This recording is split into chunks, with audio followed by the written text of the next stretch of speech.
Yeah, boy, Funkalicious, Fat Funk Flame, 94, nigga, the boss of the raw, Mac Lamb, no brains, boy, yeah, fuck with the style, boy, fuck with the style, nigga, kiddo, the bus got no brains, fuck with the back, G, no brains, boy, fuck with the back, nigga, Funkalicious, Fat Funk Flame, motherfucker like this, funk baby pop, down, yeah, here it comes, watch the funk though, Fat Funk Flame, here it comes, yo, slow it down, no brains, no brains,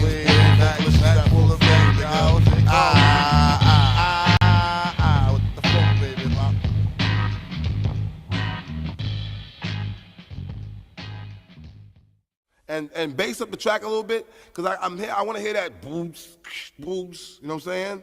Now who got the flavor that comes to dime a dozen that keeps them buzzing, thinking that they fat when they bustin'? Welcome to the world of Mac, or Mac. Do you small like saying that? You them shit like packs on. I'm incredible, better eat the vegetable. Cause I does what I do. I fake the roof off a soft sucker, super smacking, knocking, full effect, mic check, 1, 2. I'm a rain forever. Rain like bad weather, rain like whoever never. You can't bite my style, cause my style ain't a style that is a style, so I can go buck wild.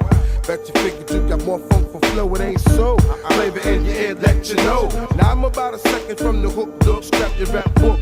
Before you get your wet style shook, can I get down, boy? Get on down, can I get down? Can I get down, get down?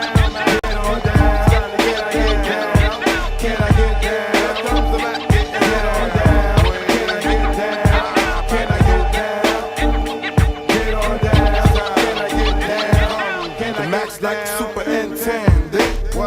Burning MCs leaves them found scent. See, I'm like what you call king of yes, y'all. My style Rick sick, got me real sick. Shit sticks, I come with the ammo, the real whammo, slammo, step the dobby dollar, and all with the quick. Let's warm up the hot plate. I'm changing fate from the net down my casket. My rap loves the alienate. Shake your ass till it's late. You stomp, I dominate. See, I ain't scared, motherfuckers. To me, you're all suckers, cause I make the ruckus. Make it noise, try the buckets. We roll bulletproof, no coof on the roof, biting like a saber tooth. Can I get down? I pound on the ground when I get down. So let me get down, let me get down. Can I get down? Get down, get on down. Can you get down? Can I get down? Get on down, get on down. Can I get down? Can I get down? Get on down. Can I get down? Can I get down? Here we go. Get on down. Can I get down? Can leap a tall building, crush the earth for fun, but I'm saying ain't no fair, yo, when them ain't no fair. The mic's now in the right hands, cause the max on the earth just to foil your plans. More pep than the pepper that's in your pepper shake. On that earthquake, I couldn't take me if the mama make it. I back up the funk that I bring with unknown to man slang with bigger bite than the devil fang. I ain't met who can hang. If you're testing in your lesson, got me dressing for your funeral session. Man, it won't even matter no more. Dragging out for just won the war. My style was definite to take you over. How you sitting looking over than the Ford or Chevy Nova? Why I order? Smack it down. I figure it's a slaughter in the world of dollars. This shit ain't nothing but a quarter. The name of the track is Get Down, so let me get down and pound up the MCs in the ground. Can I get down? Get down, boy. Get on down. It's time to get down. Can I get down? Come on, get on down. Can I get down? Can I get down? Boy, get on down. Get down, get down. Can I get down? Get on down. Get on down. Can I get down? Get down, boy. Down, down. Can I get down?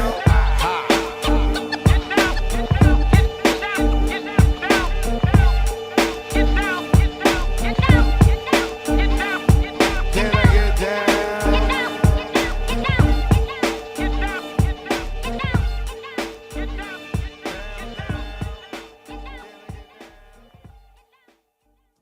Let's do a sound check, microphone check, 1 2 1 2. Who with me? Let me know if you're here. I had to let the music run, guys, because I had to get in the rhythm. I'm not feeling it right now, so I had to do something to get in the rhythm of it. You don't mind, do you? At least it wasn't a slow jam. I didn't bust a Keith Sweat.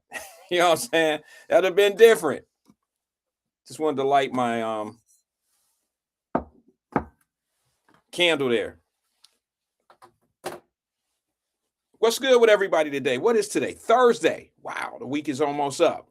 It's Friday Eve, right? Let me know if you can hear me or not.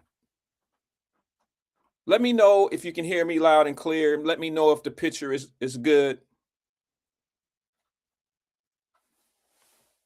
Let me know.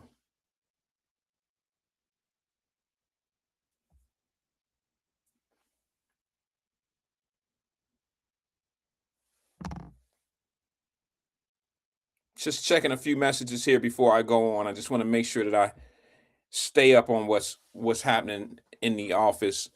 Busy day today for me. Thank you, LaDonna. Appreciate it. Michelle Hardy, what's good? Sounds good over here. Michelle Hardy, man, I got love for you. Black Lion said that KRS-One was right on time after Twins called yesterday. You know, YouTube, what's good? Pressing said YouTube is good. What's good with everybody today, man? I have a short one today. I'm a little discombobulated a little bit. I got a lot going on in the office, and then my teams are not doing good in sports. Okay, I just got a quick question. Let's get this out of the way before the house get full today on Wyatt Live.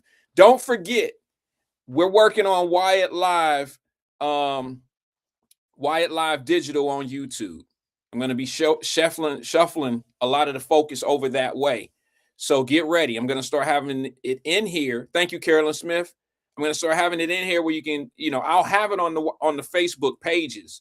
But what you'll do is you'll just go to the Facebook page that you're on now if you're in Facebook, and you'll just click the link and it'll take you to YouTube. It'll take you directly to the YouTube link. Yeah, it's time to control a little bit more. I want to control a little bit more of what I'm doing. Okay. And in order to Jack, shit, since you came in like that, let's get it. That's me and Jack. We got our own little thing going on here, bro. This is what the fellas do. And anybody else that want to participate, come on, but you got to bring a glass, you got to bring a cup. You know what I'm noticing? I shouldn't say this about this product. I love this product, Mayo. I love it. It substitute soda and water and juices and stuff that I drink with a lot of sugar in it. This doesn't have any sugar in it, and it's great to drink. The problem is it's staining my teeth. It's staining my teeth something crazy. I got to work on this shit. I think what I need to do is I'm not going to stop drinking it. I need to figure out a way to get it past. Maybe I should just use a straw. What y'all think? Yeah, I got a straw right here. Yeah. Hold on. Let's do this. I got everything in the studio, yo. Straws, knives, forks and shit. Ketchup, hot sauce, whatever you need. Black Lion said that the YouTube chat is not as good compared to Facebook chat setup. The setup. Well, once people start going over there, it'll build up. It'll get a little bit better. The difference is, see, you can't really see a lot of the face. You guys can't see the Facebook chat. Excuse me, the YouTube chat on Facebook. You can't see it. So when I start the way I'm redesigning the platform, you'll be able to see all of the different chats from all the different platforms all in one. And you can't really do that. You can't really do that on Facebook and stuff like that. They only show you they stuff, and that's crazy to me. So now we're gonna do something a little bit different. And keep in mind, I'm going coast to coast. Wyatt Digital is going to be coast to coast. So unfortunately, I may lose some Cincinnati folks because I won't be talking about Lynn Street and John Street and all that shit all the time. You feel me? I'll be talking more, I'll have a bigger audience, a larger audience, and I'll be talking about some things in some cities that, of course, Cincinnati is my heart, my first soul, but I have plans on going to do some live broadcasts in New Orleans and some of the cities that I lived in. And, I still got friends, some that I consider to be family that live there. So I'm going to do a few things this summer in New Orleans, one of my favorite cities to go to. I'm going to go do some live broadcasts in Brooklyn. I don't know if Brooklyn is going to work out because I've said some harsh things about some of my brothers and sisters in Brooklyn lately. But yeah, I'm going to do it this summer. We're going to be doing live broadcasts from some of the cities that I still, When I'm out of town on business, I plan on trying to do some live broadcasts from those locations if I find time. Most of the time, I'll go to these places and only spend the day there. Like if I go to Detroit, I don't like this I don't hang out in them cities, yo. I don't do that shit. It ain't good out here. Like it's not like it used to be. Let's just put it like this. When I was young, I'd hang out in Detroit because my family, I got family up there and all that old shit. It was cool to hang out in spots different than, now as you get older, you realize that shit ain't really cool. Like anything can pop off, even in a good area. You know what I'm saying? Like I've grown to know that every place is really the same. You know what I'm saying? Like other than, some economical growth, there's some things. If I'm not trying to hit a lick in your city, I'm not going to be there long. I only go to cities to pick up money. I don't go to cities unless I'm on a vacation type of stay. I don't go to cities to just be chilling in their hoods and stuff. Like I don't do that anymore. I used to. When my wife and I go to Chicago, we go to Chicago and we kick it. You know what I'm saying? That's different. That's like vacay. You know what I'm saying? That's kicking it in the city. But I don't go to the neighborhoods in Chicago. I don't go to the South. The South Side, as old as I am, the South Side will beat my ass. Okay? South Side of Chicago would beat my ass. I ain't going with Twin. I ain't going with Rufus. I ain't going with Nanya. I ain't going with Nanya. Nanyao. I'm cool. It was fun back in the day. I was getting to know some things, getting to know some people. It was interesting. It was, it was all of that. But nah, not today. You go to Chicago, you go to South Side of Chicago, bro, and somebody walk up on you. They might look innocent as hell, but as soon as they say, hey, it's over. You might as well run. Because I'm a mark. And anybody else that go there. So y'all, listen. Now, when I go to these cities for business, I'm only there for usually 24 hours. I do my due and then I get up out of there. So I'm going to try to find some time in Detroit, maybe in Oklahoma City. I have a pretty busy schedule the end of March. That's when all this starts. Not to mention March the 20th, which today is what? March the 12th. In 8 days, it's Wyatt Live's anniversary. We've been on the air. It'll be 6 years. I never knew. I never knew that we would be here this long. I never knew that we would be here this long. Like, that was not the plan. The plan was just, we started with 4 and then we ended up with a few more and then we kept on going. So I appreciate those that stuck out with us. And, I don't think that my program or our program, because it's us, it's us. I don't think our program over here is like any other. I don't think we do and talk about, and I don't think we had the same vibe at all. I think this is more about, I think some of y'all come in here to hear past things. Everybody like to hear about their past. You like to hear the music. You like to be pulled back into your teen. Like I love talking about how things were and how it was and how different it is now. I love reminding people of penny candy stores and shit like that. You know what I'm saying?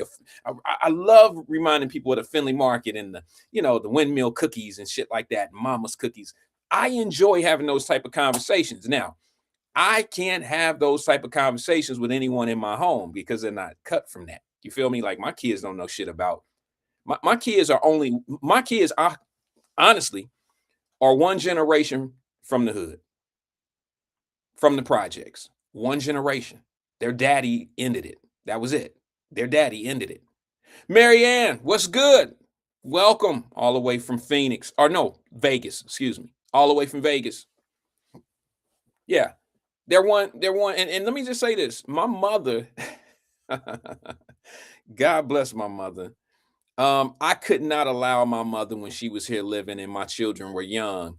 I could not allow my mother. Now, y'all know I be good on moms and bad on moms and good on dads and bad on dads. Y'all know that. I'm an equal opportunity flamethrower, okay, when it comes to that type of shit.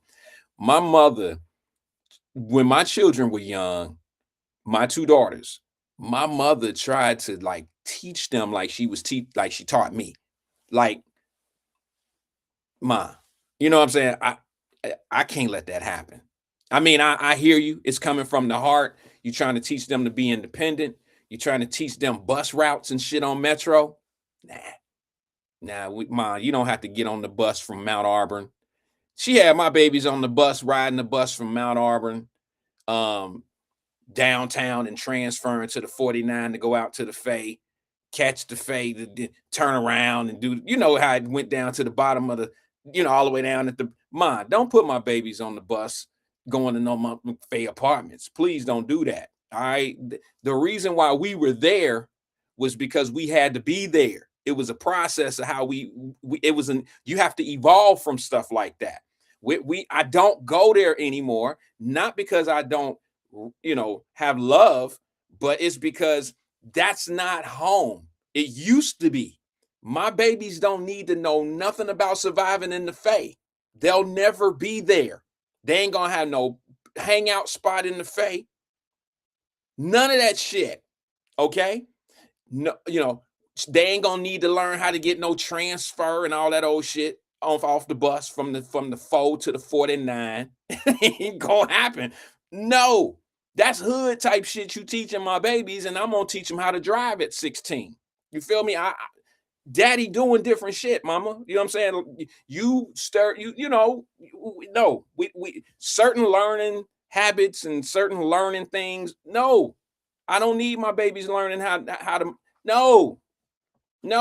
And everybody on here, including you, Princess Flower, you know, Princess Flower, a sandbox from the Fay apartments with me. You know what I'm saying? She a sandbox from the Fay, like when we was like fucking 9. You know what I'm saying? 9. That type little bit. All the way up to what, preteen? Shit. And I'm just telling you, like, hey, even her, she ain't about to have her baby hanging out in where we grew up and in the Fay and all that. Have y'all seen the videos of what's going on in the Fay? My baby wouldn't survive that. You could not drop neither one of my babies in the Fay. And I'm okay with announcing that, because I ain't the type of dude who felt like it was necessary to raise hood children. The purpose of the hood, I don't know what y'all think it's a braggadocious thing. It's not. Listen, the whole culture is toe up. I know a lot of people about to leave, but if you don't hear me out, you'll never know what I'm talking about. The only way you start bragging and appreciating bullshit is you have to be taught that it's good. And I don't want my kids being indoctrinated in some bullshit of the snitch rule. Don't be snitching on the crooks. Don't be snitching on the dope dealers. Don't be snitching on the people that's ruining our fucking lives up here. We trying to live in the wild, wild west. I mean, it just doesn't make any sense. And we have grown to, I've had my moments where I've had conversations, and I don't know why people think that when I have conversations and I talk about growing up downtown in law homes and growing up in the Fay and all this old shit and battling English Woods and Moose Wood, now some of y'all can relate to it. That's why I talk about it. But I have never bragged like, yeah, we grew up in the hood, shit, 4th floor. You know what I'm saying? No, it wasn't like you got it twisted. You know, some people, I got some buddies to this day that have never lived anywhere else, just in those blocks, just in law homes ain't even there anymore. So whoever took it over, which was City West, when they were old enough to get their own apartments, they got City West apartments. I'm like, bro, when you ever gonna leave? I done lived in 3 cities and you still in the projects. I'm like, bro, it's got to be more to life than this. Like, I'm going out of town tomorrow. I'm like, where you going? Middletown. That ain't out of town, bro. The fuck? You're a grown-ass man out here with kids and you think Middletown is out of town. Dayton. That ain't out. Okay. Technically it is, but y'all know you can damn near walk there. That ain't out of town, bro. Catch a flight. Shit. Catch a flight. And you know what? I'm going to say this, man. It's going to sound crazy. It ain't going to sound too crazy to some people, but it's going to sound a little, it's going to hurt some feelings. It's going to step on some toes.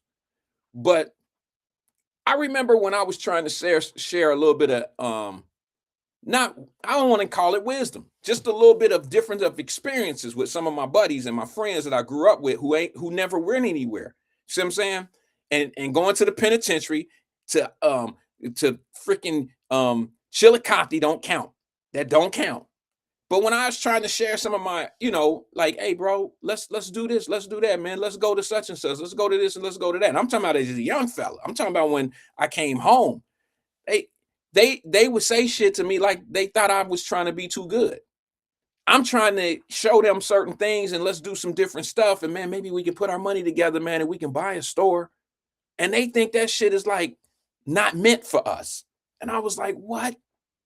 And not only that, as I got older, even when social media started, some of them same buddies, because I don't dislike none of my old friends that I grew up with. I still call them my brothers. I still call them my sisters. I'm still cool with everybody until Wyatt Live started.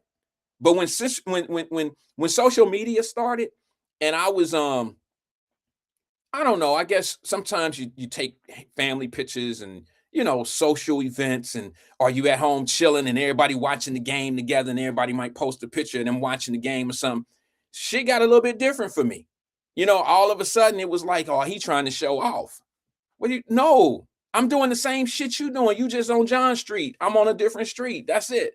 But why is it that sometimes people, I know the flex move, and flexing can be a pain in the ass. I really don't. I try not to. Sometimes just your normal life is a flex to anybody. Okay, you could just be doing whatever you doing in life.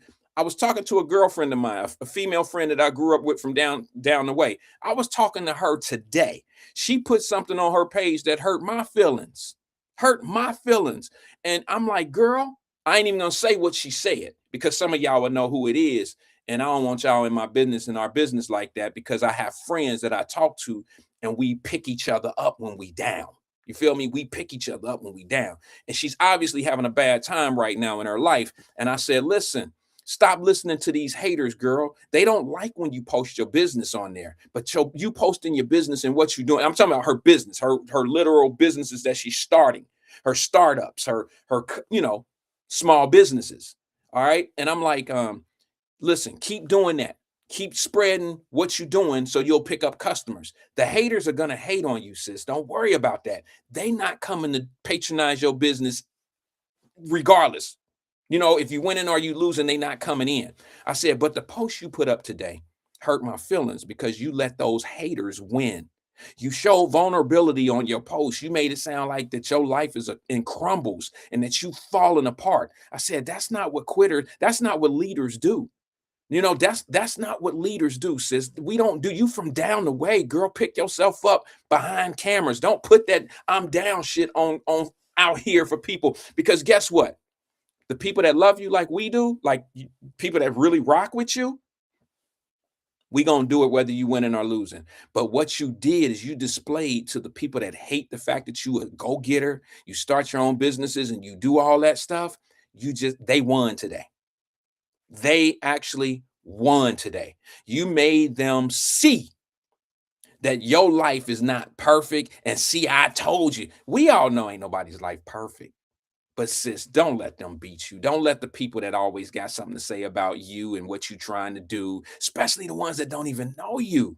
Don't let them knock you off your circle. She was like, you right. You're right about that. Thanks, bro. I appreciate it. You always come through. I'm like, I don't know if you're gonna take that shit down off your page. I don't know what you're gonna do.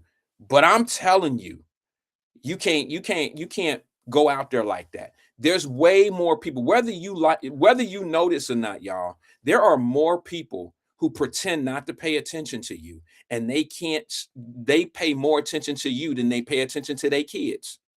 I know that sounds crazy. They pay more attention to you on social media than they pay attention to their own family in their own walls and behind their own doors. They pay more attention to social media and what other people are doing. Not solely you, but they pay more attention to what's going on social media than they do their own family. And if you're part of social media, yeah, you're part of their focus. And a lot of them aren't cheering for you. Just because they hit a like on your page don't necessarily mean they like you. You see what I'm saying? It don't necessarily mean that. Just because they say you go girl or you go guys, that don't necessarily mean that they really mean that for you. It don't really mean that. Sometimes they looking for a reaction from somebody else. You feel what I'm saying? They trying to get to somebody else that might be on your page or somebody. That's what it is. Because we live in a 90% bullshit ass world. Only 10% of the people in your life are real. Okay. Only 10% of the people in your life is real. So if you have 10 people you associate with, probably only one of them going to be one that's really going to tell you the truth about what's going on in your life or how they feel or what's going on in their life.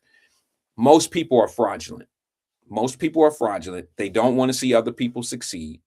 And unfortunately, we're easily fooled by those folks because a lot of them are really close to us. Now, they may not wish you any harm. They may not wish you any harm, but they don't want to see you go past them. They don't want to see you succeed past them. And, I think that's a normal behavior. Unfortunately, the normal behavior is, I mean, I don't like that it's the normal behavior, but I believe it's a normal behavior. It's a taught behavior. Um, I guess one day we'll get past it. One day we'll be free from all of that. I can't promise you when, but one day we will. My feelings are hurt right now, y'all, because I was mentioning sports. I'm not going to talk about sports, but I just want to let y'all know my UC Bearcats lost in the tournament yesterday, the March Madness not the big NCAA tournament, but their conference tournament. And they're probably going to be in the NIT this year. And I guess that's okay. But family, let me tell y'all something. While we in Cincinnati and talking about Cincinnati, let me just say this to you. I just want to go back to the days when the UC Bearcats was kicking everybody ass in the conference, was on national television, had a drunk ass coach, had players that was beating Cincinnati police horses up and shit like that. Now y'all got to understand. I'm gonna tell y'all a secret. I'm gonna tell you a secret. I got a former NBA player. I have a former UC Bearcat, former NBA player, who's my next door neighbor. Played with Chicago Bulls. Played with Michael Jordan, Corey Blunt. My next door neighbor. Well, he's not directly next door, but we're in the same.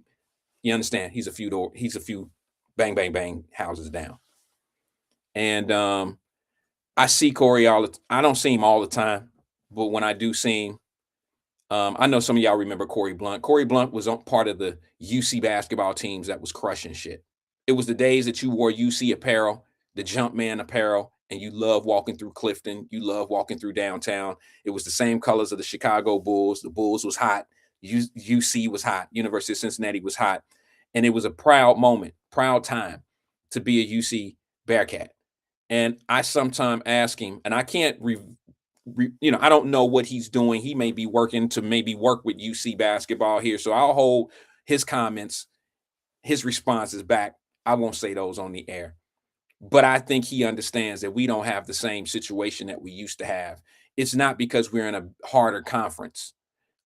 It's not because of any of that. It's because of recruiting. Now, this is my opinion, not his. My opinion is we don't recruit well. We don't have the proper coaching. We don't have the right coach in the University of Cincinnati. University of Cincinnati is supposed to be, and don't take this out of context. University of Cincinnati is supposed to be the NBA team of Cincinnati. You understand what I'm saying? When you have major sports teams and then you have one major college team, and that's the sport that you don't have profession in, and that's basketball.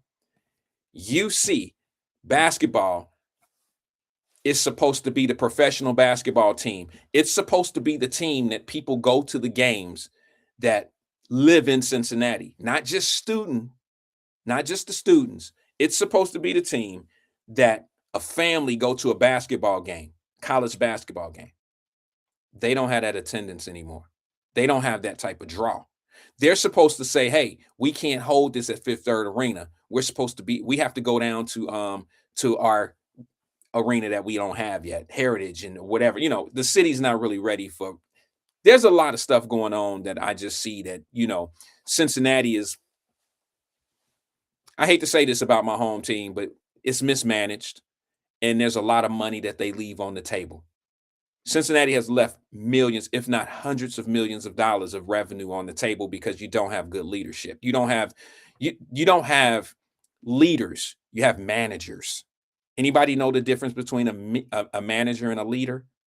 There's a huge difference. Even in corporate America, if you look at the difference between a leader and a manager, you can clearly see the difference. Like you'll see the difference between how something is ran. Okay. Um,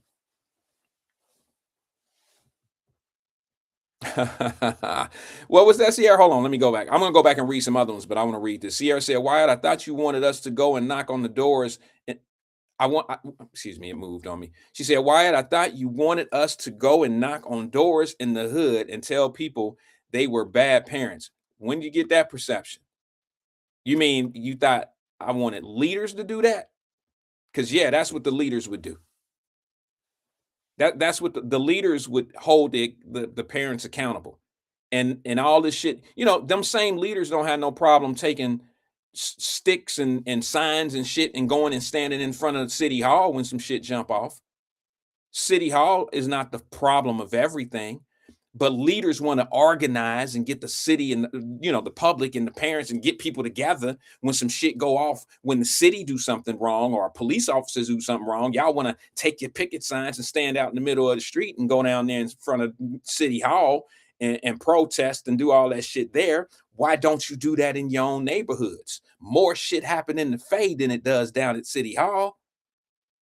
The abuse of our own people, that happens in the communities. I was sick to my stomach about, what was that, over the summer? I was sick to my stomach. I was on the social media and it popped up and it was a bunch of, not that it's a problem, but it is. Bunch of white folks holding signs up, stop the violence, and they walking in a neighborhood. Remember when the little boy got shot and he died on the corner right there and everybody had it on, like people recording. Landis Timmons, what's good, brother? People recording the little boy and then trying to resuscitate him, trying to bring him back to life, but don't nobody had no cameras and nobody had no film of what happened. Nobody took a picture of the guy that shot him or the conflict that happened that knocked the little kid out, took him out with a bullet, a chest shot, a wound to the chest, a shot to the chest. Nobody had that video. And then a week later, you got all these protesters out there in a whole different section of the neighborhood where this happened, walking away from the area that this happened. And it's a bunch of white folks and some black people too. Stop the violence. Stop the violence. And they just walking in the middle of the street away. Now, some of y'all might say, well, what else they supposed to do, Wyatt? That's productive. Y'all know the people that live in the neighborhood that do the violence. Walk to their doorstep like you walk to City Hall.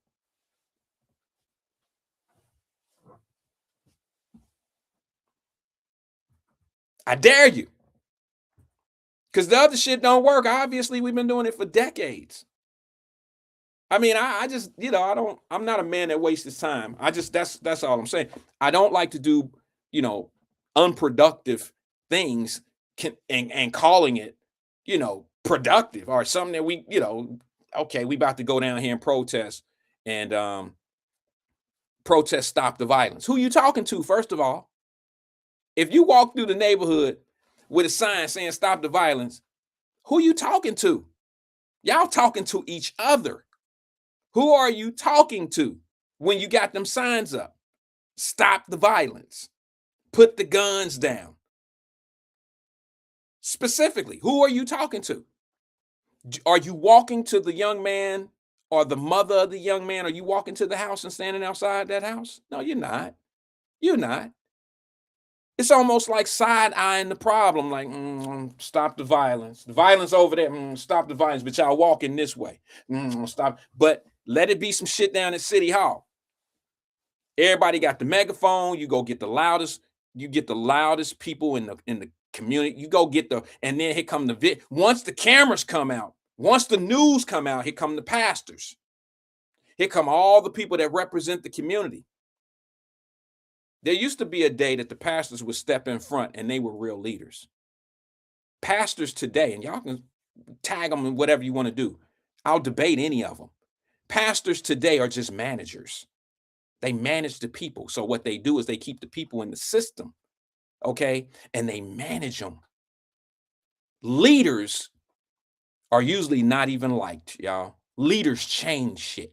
Leaders make a difference. You understand? Leaders do what Malcolm X and them do. You know what I'm saying? That's why Malcolm X couldn't stay he couldn't stay in the nation. He was too strong to just walk one path. But he was a true leader. Now, y'all know I'm not gonna get on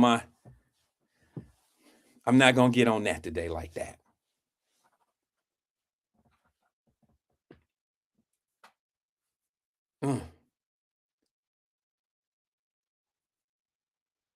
Most leaders can't even keep a job. A leader can't work for a manager because a manager gonna follow all the rules. The manager of the company don't want to take no risk. Manager is going by the book, the handbook, and if there's a protocol and a system, that's what they gonna follow. But a leader gonna go to the job and he or she, they're not gonna be there long. Because most people, there's people right here on this platform right now, you go to work every day and you know for a fact that you're smarter than your manager. You know that the motherfucker in front of you who make $10 more an hour than you do, or make $10,000, $20,000, $30,000 more than you do in the year, you're smarter than that person. And all they do is keep you contained and they manage you. That's it. I seen today. Now, some of y'all ain't gonna like this, but I'm a leader. I don't manage these problems. I'm a leader. I step outside the box. That's why y'all call me names. Not all of y'all, but some of you. That's why they call me names, but at the same time, they really can't really dispute what I say. So instead of, you have to kind of say things to people. Leaders are used to being criticized, from a distance. Leaders are criticized from a distance. And it's usually by managers. It's usually by people who can keep certain people at bay, keep their interests right there. But they pretend to be leaders, but they really just trying to stay in the perimeter of being a man. They really managers. Because the difference between a leader and a manager is the same ones that's managing those folks. The managers always want to be liked. Managers want to make sure everybody's feelings feel okay. A manager want to make sure that everybody's staying, all right, we good? We good? And then when you say no, a manager will burn a candle from both ends. You feel me? Just to keep everybody happy. A leader don't give a shit whether you like them or not. We got to get the job done. And if you don't like how the job is being done, then go find somewhere else to work. That's the difference between a leader. And most people don't even understand leaders because there's too many people that don't have the gene of a leader. So what they do is they all gravitate to the manager side and they all live and think the same way. And you don't understand a leader. You don't understand leaders. Leaders are a rare breed. Leaders are probably people that don't have a lot of friends.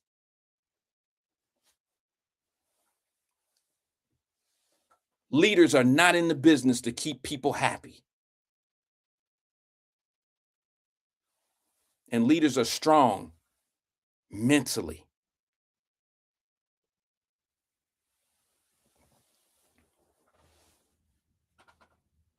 I want to show you a video.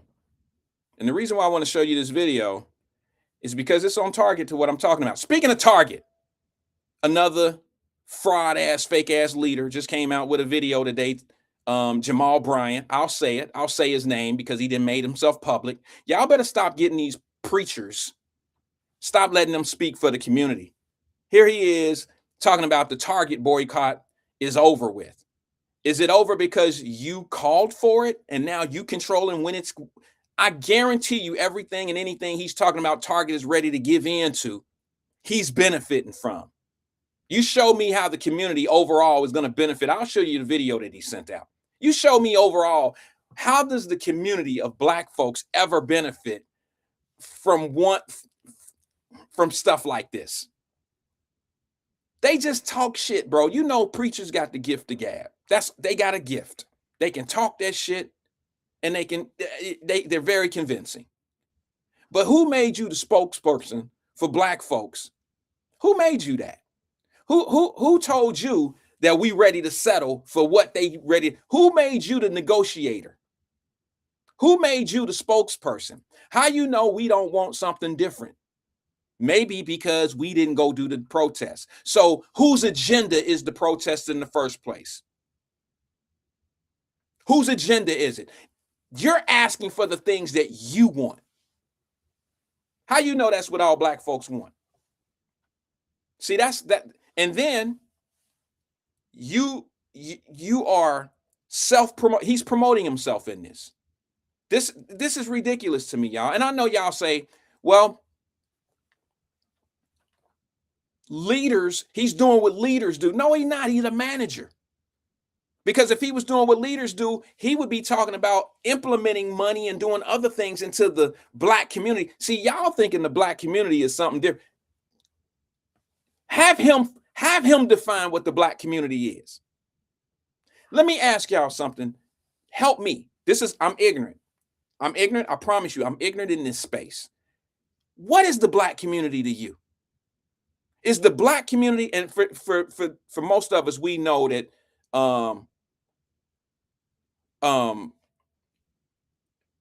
in Cincinnati, we know where the projects is, downtown or whatever. Okay, Brenda Harris says, Wyatt, Bryant called for the boycott, sir. So he was leading it. No, he was managing it. He was managing it. He wasn't leading nothing. I promise you, because a leader would be representing everyone. This is what I'm saying to you now, Brenda Harris. You answer this one for me. And I don't mean any disrespect. This is, sis, you can help me understand something. What is the black community in your eyes? Is it the hood? Is it the ghetto? Is it the suburbs? Is it the working class? Is it the entrepreneurs of the black community? What is the black community in your eyes? So who benefits from whatever they're asking for? How does that money, what portion of the money goes to what area of the black community? What is the black community in your eyes? She said, can he get some credit? He stepped out there. Stepped out and did what? What did he do? What difference is it going to do? You see, this is what I'm saying. Never mind. Never mind. It's all good. He made a difference to you. He made a difference to you. Someone please answer that question. What is the black community?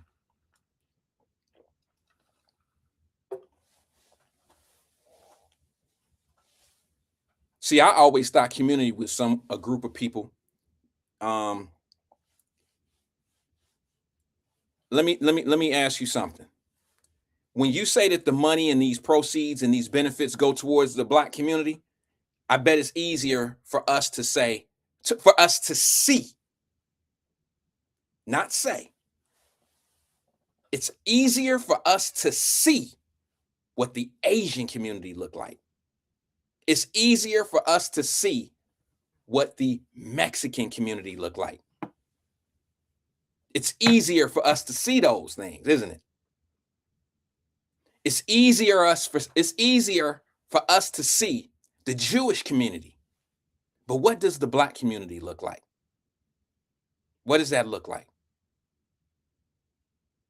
Let me go to the phone lines real fast. Get a few in before we get out here. Good afternoon, caller. This is Wyatt. Who am I speaking with?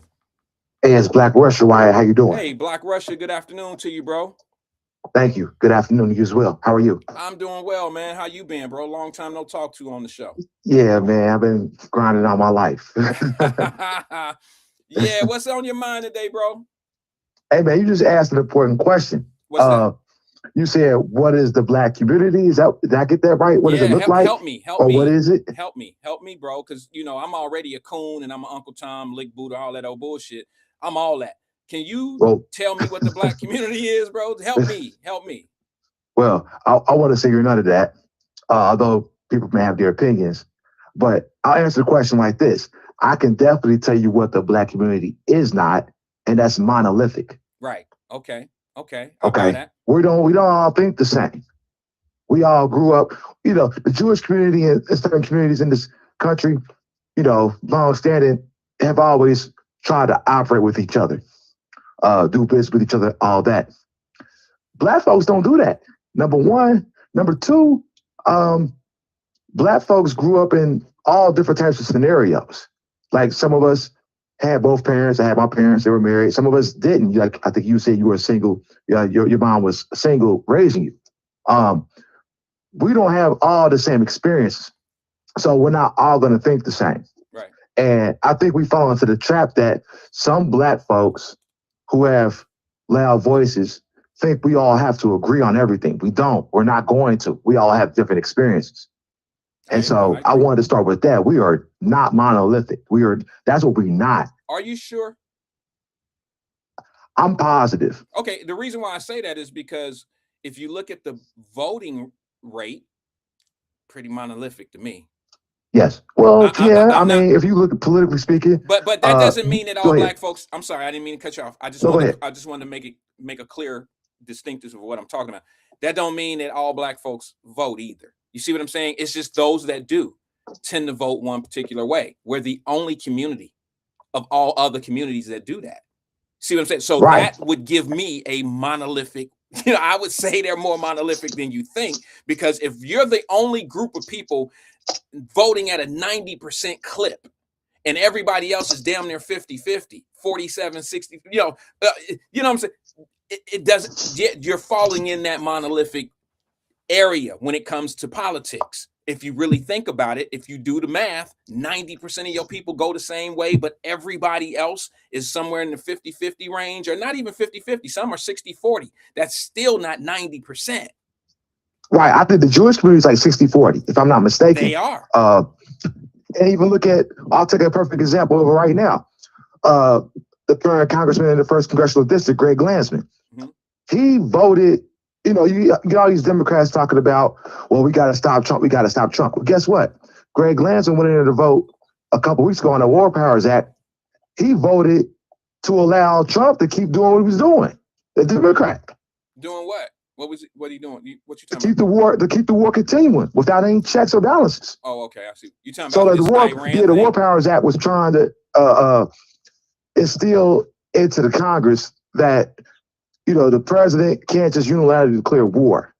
And so with this war being waged against Iran, Greg Glansman did not vote to stop Donald Trump.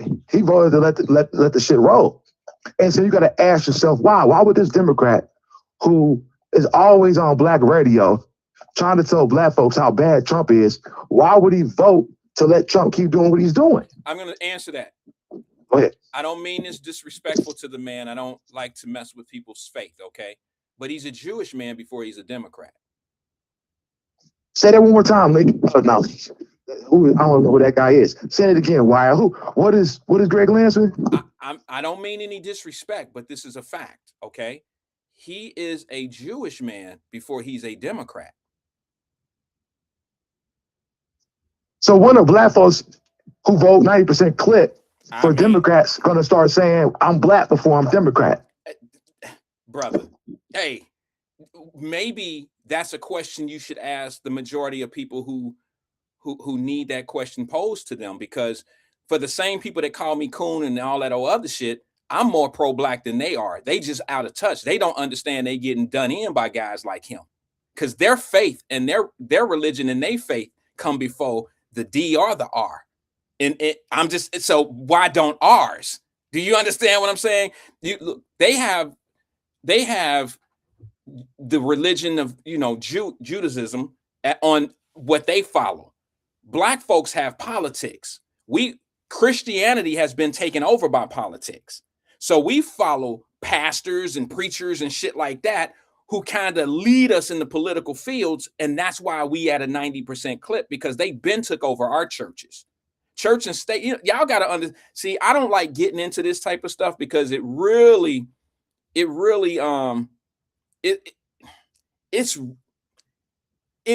get me disliked if I told the truth. I can tell truth, but I don't like telling kids that Santa Claus. I don't want to be the person to tell the kids that Santa Claus don't exist.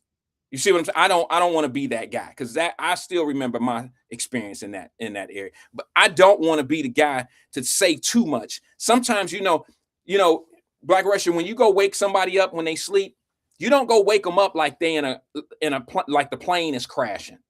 You understand what I'm saying? You don't wake them up, oh, hysterically.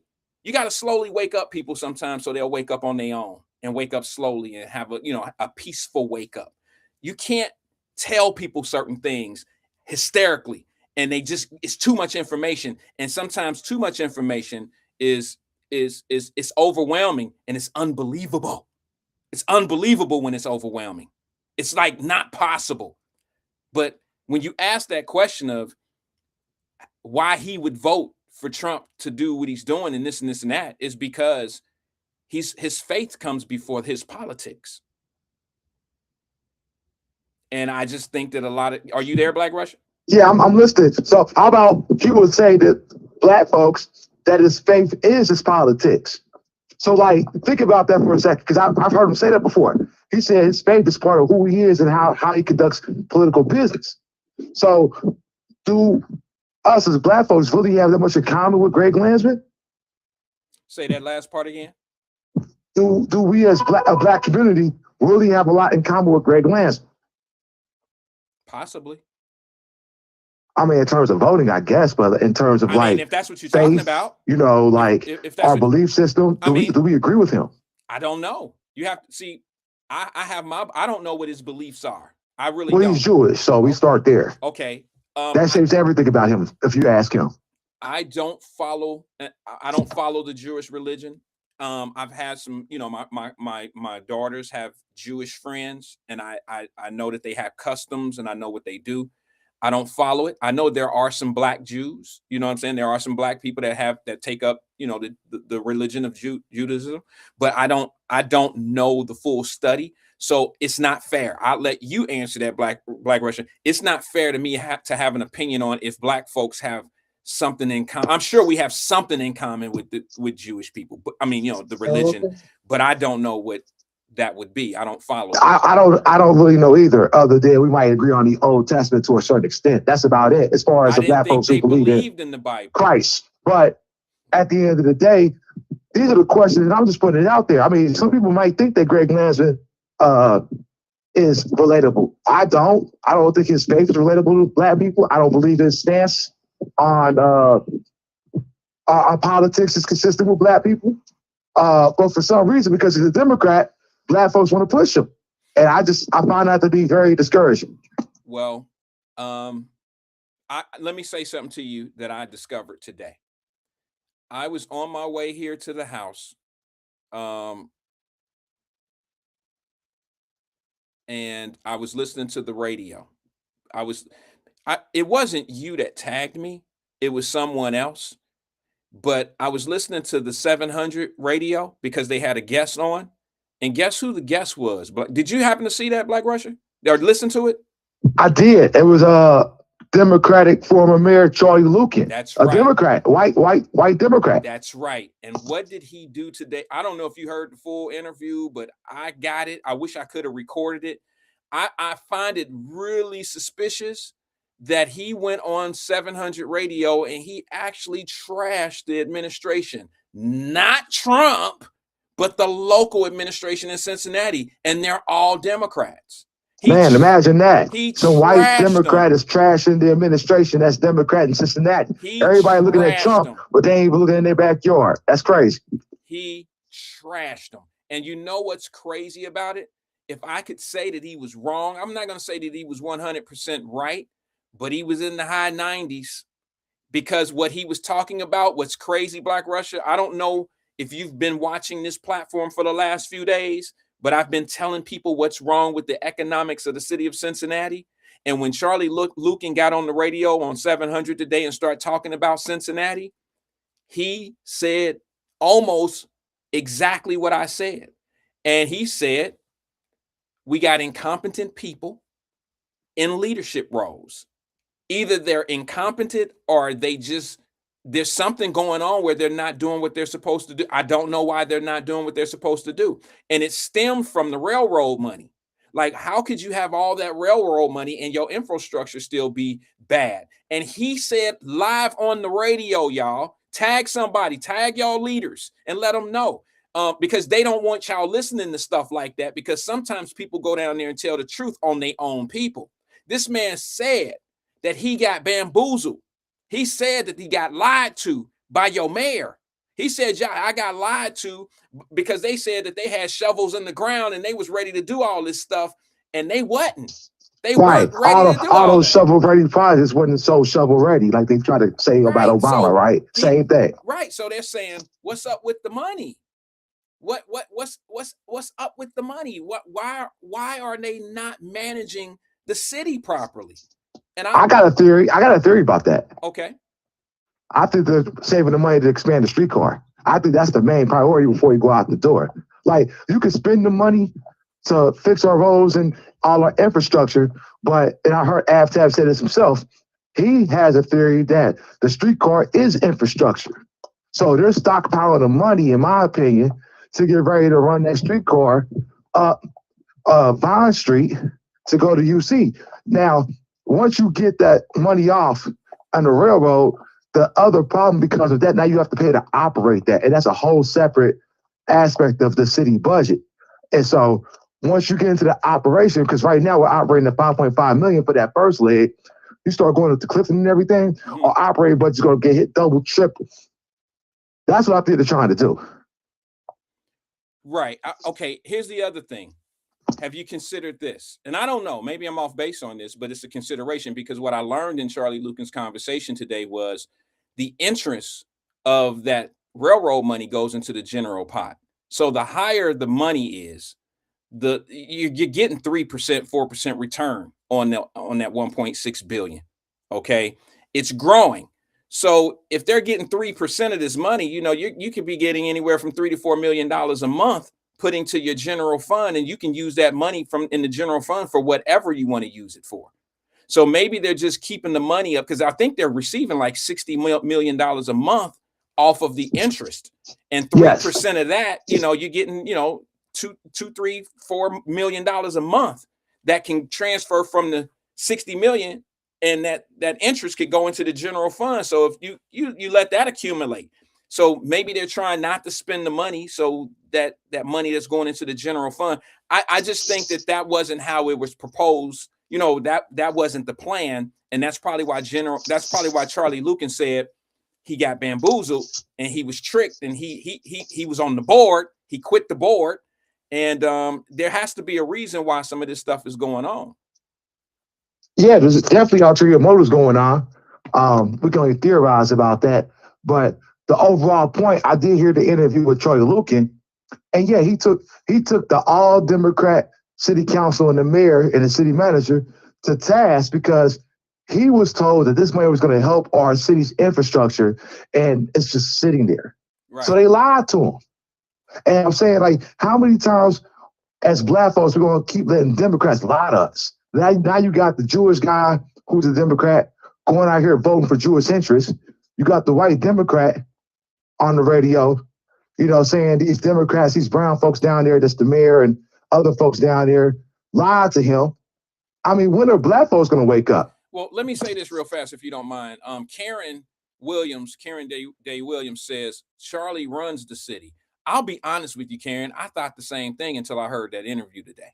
I really thought that he was the wizard behind the curtain. I thought that him and a few of his buddies, and I know who pretty much run the city economically, okay, and it's not your city council.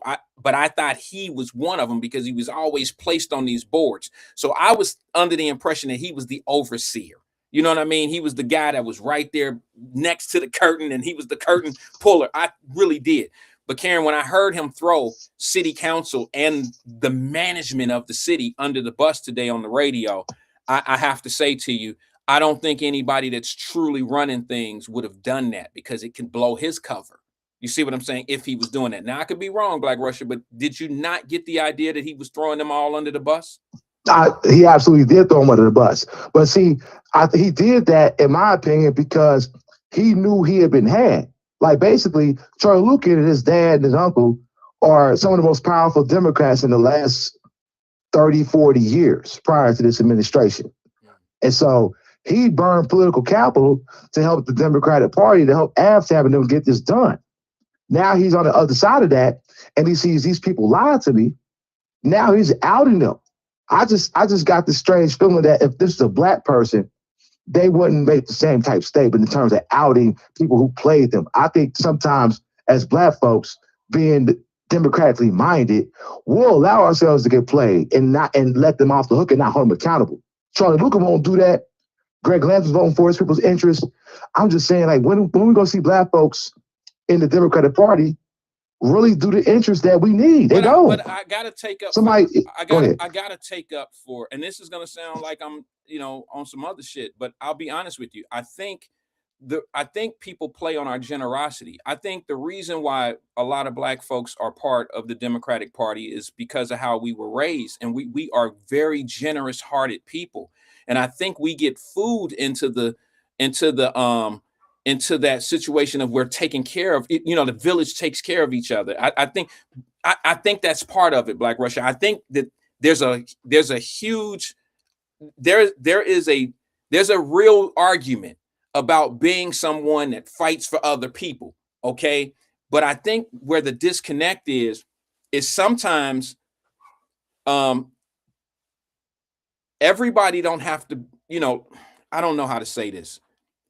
I believe that some of these situations are man-made. These problems could be fixed, but they're there on purpose because there's more money in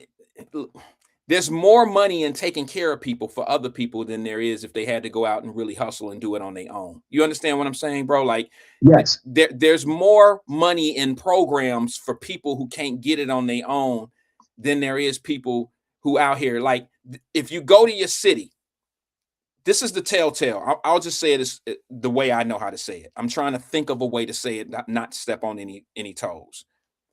There's more programs for the poor in your city, like people who need to eat, drop-in centers and stuff like that. There's more programs for that are unproductive than there are for people that are trying to start their own business, trying to be self-sufficient, trying to get small SBA loans.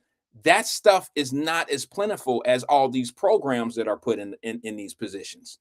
Do you understand what it? So I believe, yes. And then when you look at the fact that they don't put a lot of money into things that can fix the problem from the beginning, which is in education. When you fail, when your education system fails, there's going to be a mass, a waiting list of people that's going to just fail because the school system is bad. You see what I'm saying? And I just think it's a disaster. I think it's a man-made disaster.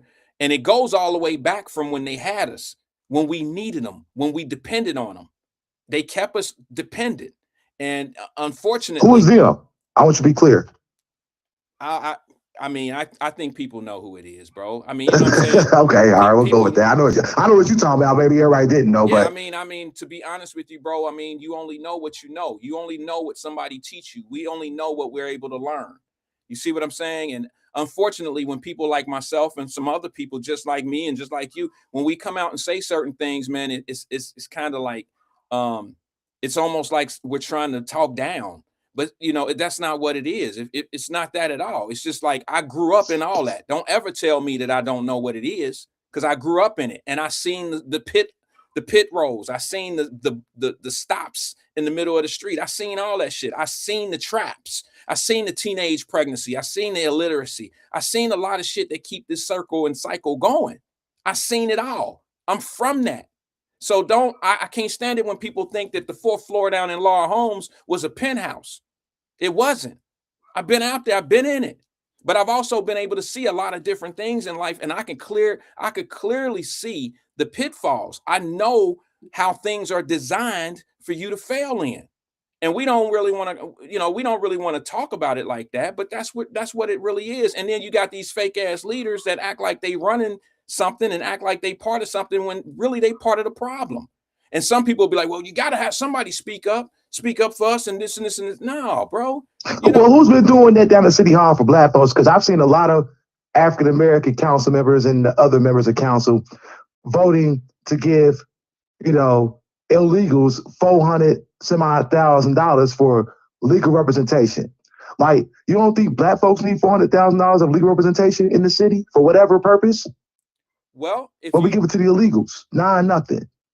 I don't know, bro. All I can tell you is as much stuff, as many pit holes that are in the ground for us, that you would think that legal fees and things of that nature would go towards us because of the injustice that we've been facing over the years. It's like, that's why I thought it was crazy when they legalized marijuana in the state of Ohio, and then they made it almost unreachable for black folks to be able to obtain marijuana license for dispensaries and stuff. When in fact, we got in a lot of trouble in Ohio over the years participating in marijuana. And now you make it legal, and now it's out of reach for us to obtain them, the licensing. I mean, that's a perfect example of how they made a business off of us both ways. They incarcerated us, put us in jail for marijuana and stuff like that. And now they're making a profit off of something that we actually built. You know what I mean? Building I'm not saying that we built dope houses, but marijuana was the spot. I mean, we would be down there. They would be down there selling weed on Clark. You know what I mean? And oh yeah, there ain't there. Glencoe. Yeah, but where are our dispensaries? Why were they able to just make money off of us during the time of lockup and all of that? And then for us to get a dispensary is so far, it was such a far reach. But guess who did get those dispensaries? See, it's certain people in your hold on now. Watch out now. All I'm saying to you is a lot of these positions that we call leadership, it's designed to it's a look out for self type of thing, and I'm gonna attach black people to it. Correct. Right. And so we've seen that. We ain't gotta speak on nobody, but like we've seen that where black folks were used as pawns for the pieces in the back to get what they needed. And like even now, like city council, I heard Mark Jeffries, he's a Jewish white dude that's on council. He's talking about doing reparations, in the community off the marijuana stuff. Now look, that's small potatoes compared to getting a license to actually traffic. You know what I mean? And like he's using black pain to benefit politically. He's a Democrat. Why are we going for that? Hold on one second. Let me address something real fast. Okay. Jerica Vaughn said, when did marijuana equal black people? I can tell you this right now. There was a study done in the city of Cincinnati when they were trying to get the grams of marijuana lowered down where you can carry it legally. And here's the receipt that I have to that, Jerica Vaughn. I think it was, what's the black guy's name who was on public safety years ago? He ran for city council this year and he didn't get there. It's about Christopher Smitherman. Christopher Smitherman and them a few years ago, and Cecil Thomas. They all ran a study of how black folks were over criminalized for marijuana possession in the city. Well, that was Jeff. It wasn't Cecil. Cecil was pushing it. It was Jeff and Jeff Christopher Burke. that was doing that. Yeah, Jeff Pastor. Yeah, it was Jeff and Christopher. Yeah. I'm sorry, I had the names wrong. No, that's okay. Cecil criminalized it, and Christopher and Jeff worked to decriminalize it. Okay. So they did the study. Okay, so since we were talking about the city of Cincinnati, that's how marijuana equals black folks, because we were over prosecuted and we were paying more of the fines, and it was on paper. It showed that there were court fees. There were a bunch of black folks taken downtown for possession of marijuana. We were not over prosecuted, but we were prosecuted more and written more tickets than anybody in the city of Cincinnati. That's facts. That's how I came up with that. It's not that I'm putting marijuana on black people. It's the city of Cincinnati capitalized off of black people having marijuana and targeting us. We were targeted. Exactly. And we were getting tickets and we were going downtown in the courthouse and paying court fees and getting 30 days, 60 days. And probation fees. Don't forget that. Court costs. Oh, that's crazy. That's how I got that. It wasn't that, I'm looking at black folks. Because here's the thing, Jerica Vaughn, here's the thing. To be honest with you, sis, whenever they open up a dispensary in the state of Ohio and I see it on the news, or if I see it on Facebook or something, there's a ton of white folks circling the building. So don't get it twisted. I know white people smoke weed. They probably more of them smoke, but it wasn't them getting caught up in the city of Cincinnati in all them court cases downtown. And they weren't part of that.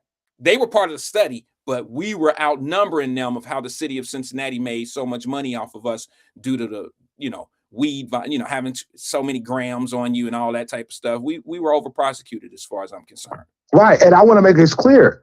Cecil Thomas was the one that made it go from a ticket to criminalization, where you had to go to jail. So we got a black guy, Democrat within the system, criminalizing marijuana, and black folks were the target. That's what goes to my original point. Like, black folks are not monolithic people. We all think different. Like, do you think Cecil Thomas give a damn about black people? I don't. In terms of like what they can use as pawns to get to where he get from point A to point B. This is why we got to break off that party shit. The party shit is killing us. You see white Jews not going for it. You see white liberals not going for it. We the only Negroes going for that. It's terrible. Well, I don't, all I can say is this. I just noticed today when I was listening to that interview that Charlie Lukin said a whole lot of things that were very important about the economics of the city. And it really just started out about the railroad money. But he is the one that opened up the door of, he was bamboozled and he was told things were going to happen. I get, that's kind of normal in politics. That's kind of normal in politics amongst each other. People get played every day. That's true. So I'm not mad at that. But let me tell you what I am a little bit mad or upset or, confused about, if you want to call it that. When he calls them incompetent. And when he says something like what I said, but it sounded like I was on Republican side when I said this. I said it is not good to have an all council that is all the same party. I said to have all 8 Democrats or 9, whatever that count is, that's not a good thing because you don't have any objective views out down there. You don't have anybody that's going to look at things differently. You got everybody just down there being friends and counting on each other's money and voting as buddies and stuff. And it's not going to be good for the people. I said, it's not going to be good. I said, they're going to always choose business over the people. I said that. And I said, until you get some people that is mixed, you're going to have Republicans and Democrats on there so you can have some 5-4 votes. Not everybody's voting the same way. How is that working? It's 9-0 every time. And Charlie Lucas spoke to that too. He basically gave the playbook. AFTAB calls the shots. Jean-Michel Lemon Kearney rounds up the votes. That's how it operates down there. That's why you have no dissension down there. They have their whole playbook set up. Well, and you got a white liberal calling it out. But like, and to your point, for some reason, people will take what Charlie Lucas said more than what you said, even though you're saying the same damn thing. I know, because that's confusing. Well, we just say white folks word. Is it white Democrats who just take their word for everything? That's crazy. They do, because look, this is what I like them to do. They bring in all the ones that say the stuff, and then as soon as it get a little thick, even Charlie Lukin said it today on the radio. He said, man, when they get a little thick, they should always start talking about Trump. He said that. He said, when we start holding our own accountable, all we got to do is mention Trump, and then it'll derail off of. Right. He sure did. He said basically, to your point, and he was saying that that's how they politicking down there. Exactly. It's like the only thing they're doing is waiting for Trump to do something, and they react to Trump to keep the masses in line. And you're not paying attention to your local. Now, y'all can get mad at me all you want. Here's my challenge. He said it. You didn't say that. Why? That's what Troy Lucas said. Exactly. I'm just repeating. Here's my challenge. The man that has the power, or the guy on the radio, right? I challenged them to bring Charlie Lukin in to have that same conversation, and I wonder how the room would feel. Would Charlie Lukin go over to black radio and make the same comments that he made on white radio today? Black radio won't bring him in because he'll contradict their narrative they're pushing on black radio. Wait a minute. Why not? He's a Democrat. He was the mayor of Cincinnati. He was a Democratic mayor for a little over 12 years, he said. And he's been on the board of the railroad. Why wouldn't the black community want to talk to him? Because he's not brown. See, that's another trick of the Democratic Party too. They'll bring in somebody brown to play black to get the masses. Greg Lambson is not brown.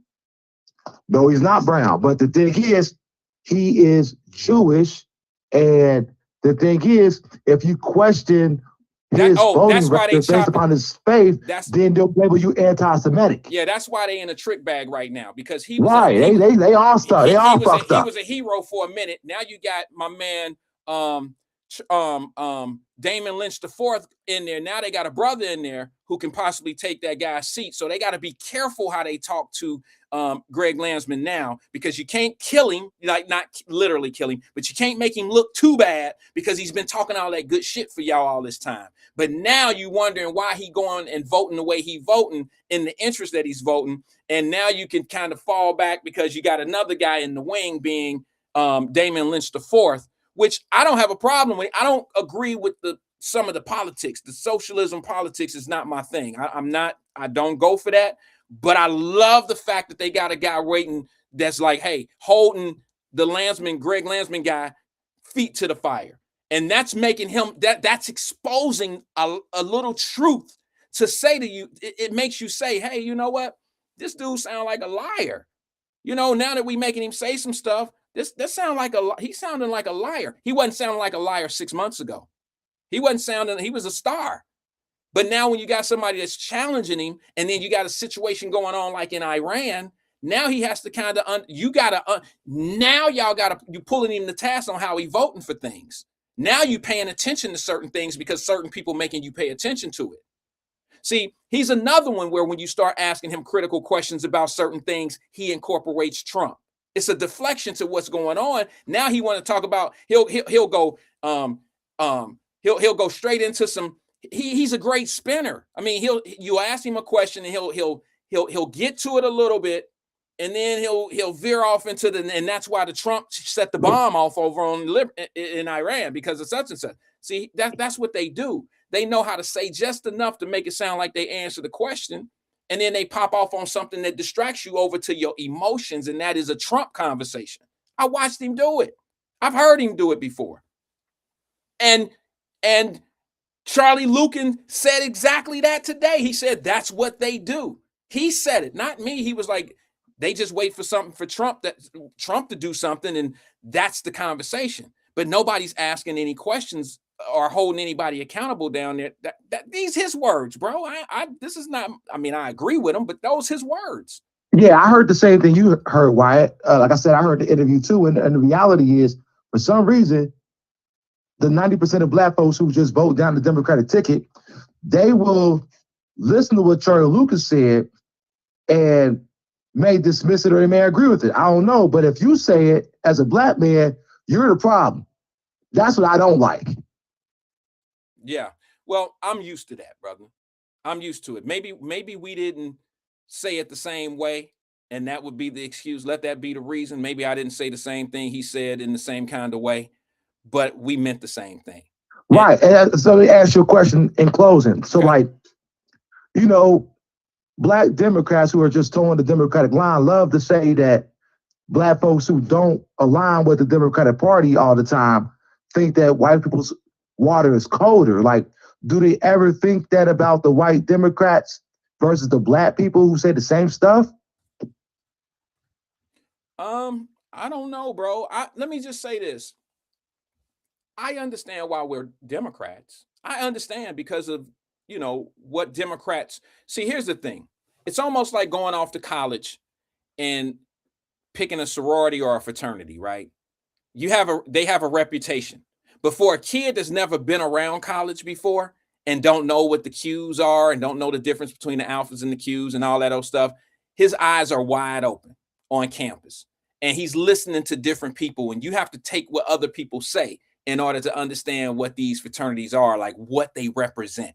Okay. And you have to decide on what group you're going to get in based on your principles and your morals, right?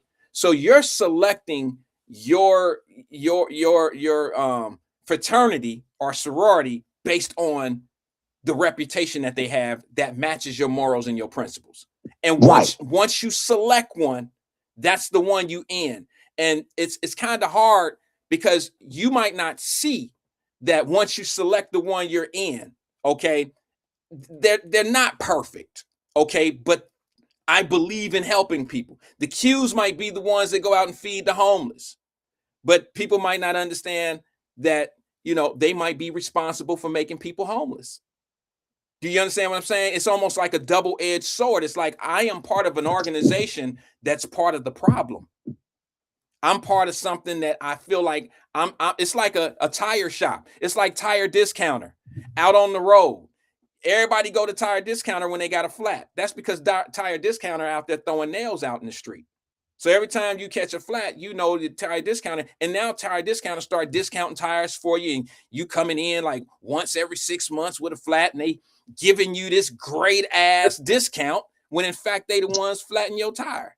You feel what I'm saying to you, bro? And that's how I feel. Set up, right? Exactly. That's how I feel about politics. I believe that certain people emotionally are attached because it's their morals and their principles. That's why I don't get on people for what they select, because I generally think that Black people that are Democrats for the right reason, but I think sometimes the reasons are blurred. I think that they don't understand that a lot of that policy has a lot to do with why we're stagnant in that area. You see what I'm saying? Like, we promote certain things that are bad for our kids at school. So it's almost like the policies in the school systems will never be as good. They'll never be as good as private schools because the policies are different. It's not just because the kids' learning ability is different. No, there's different policies in these schools that allow certain things to happen over and over, too often, where other kids become, like they don't deal with them same problems. And I mean, because of things that go on in the school, the policies are different. It's like, why do hoods still exist? Why do ghettos still exist? All these years, why do ghettos still exist? You see what I'm saying? Like, if you really, I mean, why do we have ghettos in Cincinnati when all the politicians in Cincinnati and Hamilton County are Democrat? If they the ones to solve the problem, right? No, they actually see, that's exactly what I'm saying, throwing the nails out in the street. Because if you in a party that's providing or heading the funding and going for the money to do these things, I would think that you would want to try to fix it where these things don't really exist. Like, let's put money to help. Like, the ghetto is not supposed to be there forever. It's a stepping stone. It's an area that you live until you get your shit together. Now, what are you doing to get your shit together? If getting up every day, not doing anything and not being productive and just living a free life, that's not productive. But if people are financing that livelihood, you're helping them be that way. Like, if your mother raised you and she spoiled you with everything, and you never had to wash your clothes, you never washed the dish, you never had to pay for your own lunch at school or nothing. When you become a grown ass man, you're going to look for a woman out here that'll do all those things for you. Now, what kind of man are you at that point? You see what I'm saying, bro? When you allow people to do everything for you, and they feeding you and they clothing you and they housing you, how you ever going to do it out on your own if nobody's ever taught you? And it becomes a circle. Like, my mother, that's how she looked at me. My mother was like, no, like, boy, you're going to learn how to wash dishes. Boy, you're going to learn how to wash your clothes. You're going to learn how to do certain things. And that's just, what I'm saying? And that helped me, do other, when I got out there on my own and in school and stuff, I was prepared for life, this thing called life. But let me tell you what happens. When I was 14 and 15 years old, there was girls already having babies and going right into the ghetto system, like into we call it the ghetto. That's where we from. 14, 15 years old and getting their own apartment at 16. And you know what I'm saying? And that was a revolving door. That was a cycle. And there are people that finance that because they think it's necessary, which it is. It is necessary to make sure that you have a 16-year-old girl with one kid. You got to make sure that she's not living on the streets and drop-in centers and stuff like that. I get it. But chances are that 16-year-old girl, she about to have another kid in the next year or two, because now she has the freedom of her own apartment, and there's no coaching or leadership in her life. I think that's what Rosemary's Babies is about. I think that's what her feeling is she take young ladies like that and try to teach them the next step. They've already done one thing that's kind of part of the process that's normal. They had a baby at a young age. Now we can prevent that happening again. And now we can kind of get you set up to, get you set up so you don't make the same mistake, and then teach you how to, what I think that's what Rosemary and them do. Prepare. Well, I'll just say this, and I'm gonna get in trouble for this one. I'm gonna say it. She's a fraud. Okay, Who a fraud? politically speaking, she's a fraud. Rosemary Oglesby Henry, she's a fraud. Politically, she's a fraud. Okay, that's an opinion. I don't know. I'm talking about. I know because I've seen the deal. And check this out. She's running in the Republican primary against Greg Landsman. When Landsman was on city council and his politics gave her everything that she got for Rosemary's. Like, don't get it twisted. She didn't earn all that. She was charity, and the politicians were using her. And so now that she understands that that's an avenue, she's going to try to go with that. And she went with the Republican instead of the Democrat because she found it more advantageous to run on that end versus running directly against Greg Landsman. Because if she really believed what she believed and she thought Greg Landsman was bad, she would run in the primary because she's really a Democrat. She's benefited from all the Democratic policies. Now she's running as a Republican. She's a fucking fraud. I said it. You didn't. Oh, I don't know. I'll be honest with you, bro. I know, bro. She's a fraud. She can sue me if I'm defaming her, she can sue me. Well, I was talking. Let me just say this, Black Rose. I only brought her up because I believe that's what her profession is. I get it. That's her profession, but her profession is fraudulent. I'm saying it.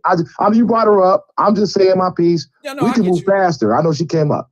Yeah, I was talking about the Rosemary baby house, like what that was doing for the young. That's all Democrat paid for. It probably is. It probably is. I mean, it's probably. I don't know if we can call it Democrat paid for it. I mean, is it 501? Is it a nonprofit? So it's government. So it's bipartisan, I would think. That's just. Well, finally, Republican voted for that bullshit. I can't. I know she went to Landsman and got money from Landsman because he was playing politics to run for Congress. He was going from, city council to Congress. Yeah, she became a useful tool. Yeah, so I can say, look, I'm helping this black woman with her Rosemary's Babies, quote unquote, so I can get points from the black community. It's all a big ass chess game. And like black folks, back in full circle, we don't understand the chess game. We got white Jewish people out here who swear they hate Trump, but let him do what he wants when it comes to war. We got a white Democrat mayor who's out here saying these city council and these mayor people down here fucking playing the city. And we got black folks who defend all the bullshit after some Jewish dude is not voting with you. And you got some white liberal who is saying y'all getting played. But if a black dude say you getting played, you're the bad guy. You're the coon. You're the sellout. That's crazy. And so I'll let you go with that, Wyatt. Okay, maybe somebody else can pick that up and chew on that. All right, man. I appreciate you engaging with us, Black Russia. All right. Have a good day. Talk to you soon. All right, bro. Yeah, that was Black Russia. Yeah, that's a little bit above my pay grade. I don't know who voted for what when it come down to those 501c and who backed who and all that. That's not really my thing. I brought up Miss Rosemary because from my understanding of what her Rosemary Babies company is, I believe she take in young women who have had children and she prepares them for the next level, for what's next. And we really, really, really need that in our community because I don't know if they had that when I was coming up. I sat in Withrow High School in history class and we were in the 11th grade and I had a pregnant young lady on my right, pregnant young lady on my left, and I sat in between them. And, I don't know what life turned out for them, but I know that it was very common to see a bunch of baby strollers in the hood down the way. Same in the Fay, Lincoln Courts, all of the projects. You feel what I'm saying to you? And I think it's sometimes too easy. Some people would say it, I'm not as cold-hearted to say it like this, that the government rewards bad behavior, but it's close. I'm close to saying it. I believe when you have a continuous, thing go on like that, and there's support for it, I kind of think it's man-made. I think it's man-made. I think that there's a reason why, if you don't have those type of situations going on, some people wouldn't know what they would be doing with themselves. You know what I'm saying? Like there's people that create programs and I don't know. I don't know. That's one that I've always that was a demon to me, because there's a little bit of guilt that I feel because of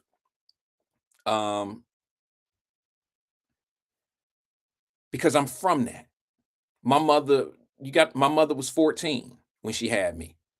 You feel what I'm saying? She was 14. So I got these feelings. I got these feelings like, wait, whoa. Don't tell me. Don't tell us. Me and my mama ate bologna. Shit. We ate cold hot dogs. All that old shit. I watched my mother not want to be a hood chick. I watched my mother I didn't watch her make the mistake at a young age. But once I became a certain age and I could realize that it's just me and my mother, I start seeing that she wanted more. I start seeing that, hey, you know what? I got a son at home. I'm going to get a job. I'm not going to be no hood chick. She told me when I was a little boy, out of her own mouth, she said, you ain't going to never, this is the last time you ever going to live in the hood. This is the last time you're going to live in the hood. You ain't going to have no hood girlfriends. You ain't going to have your own apartment in the hood. You ain't going to have nothing to do with the hood. My mother didn't glorify the ghetto. She didn't glorify it. Look, I'm proud to be from there, but I'm not so proud to be from there that I'm going to go get me a motherfucking unit. You know what I'm saying? I'm not going back and be, that's because it's not meant for that. It's almost like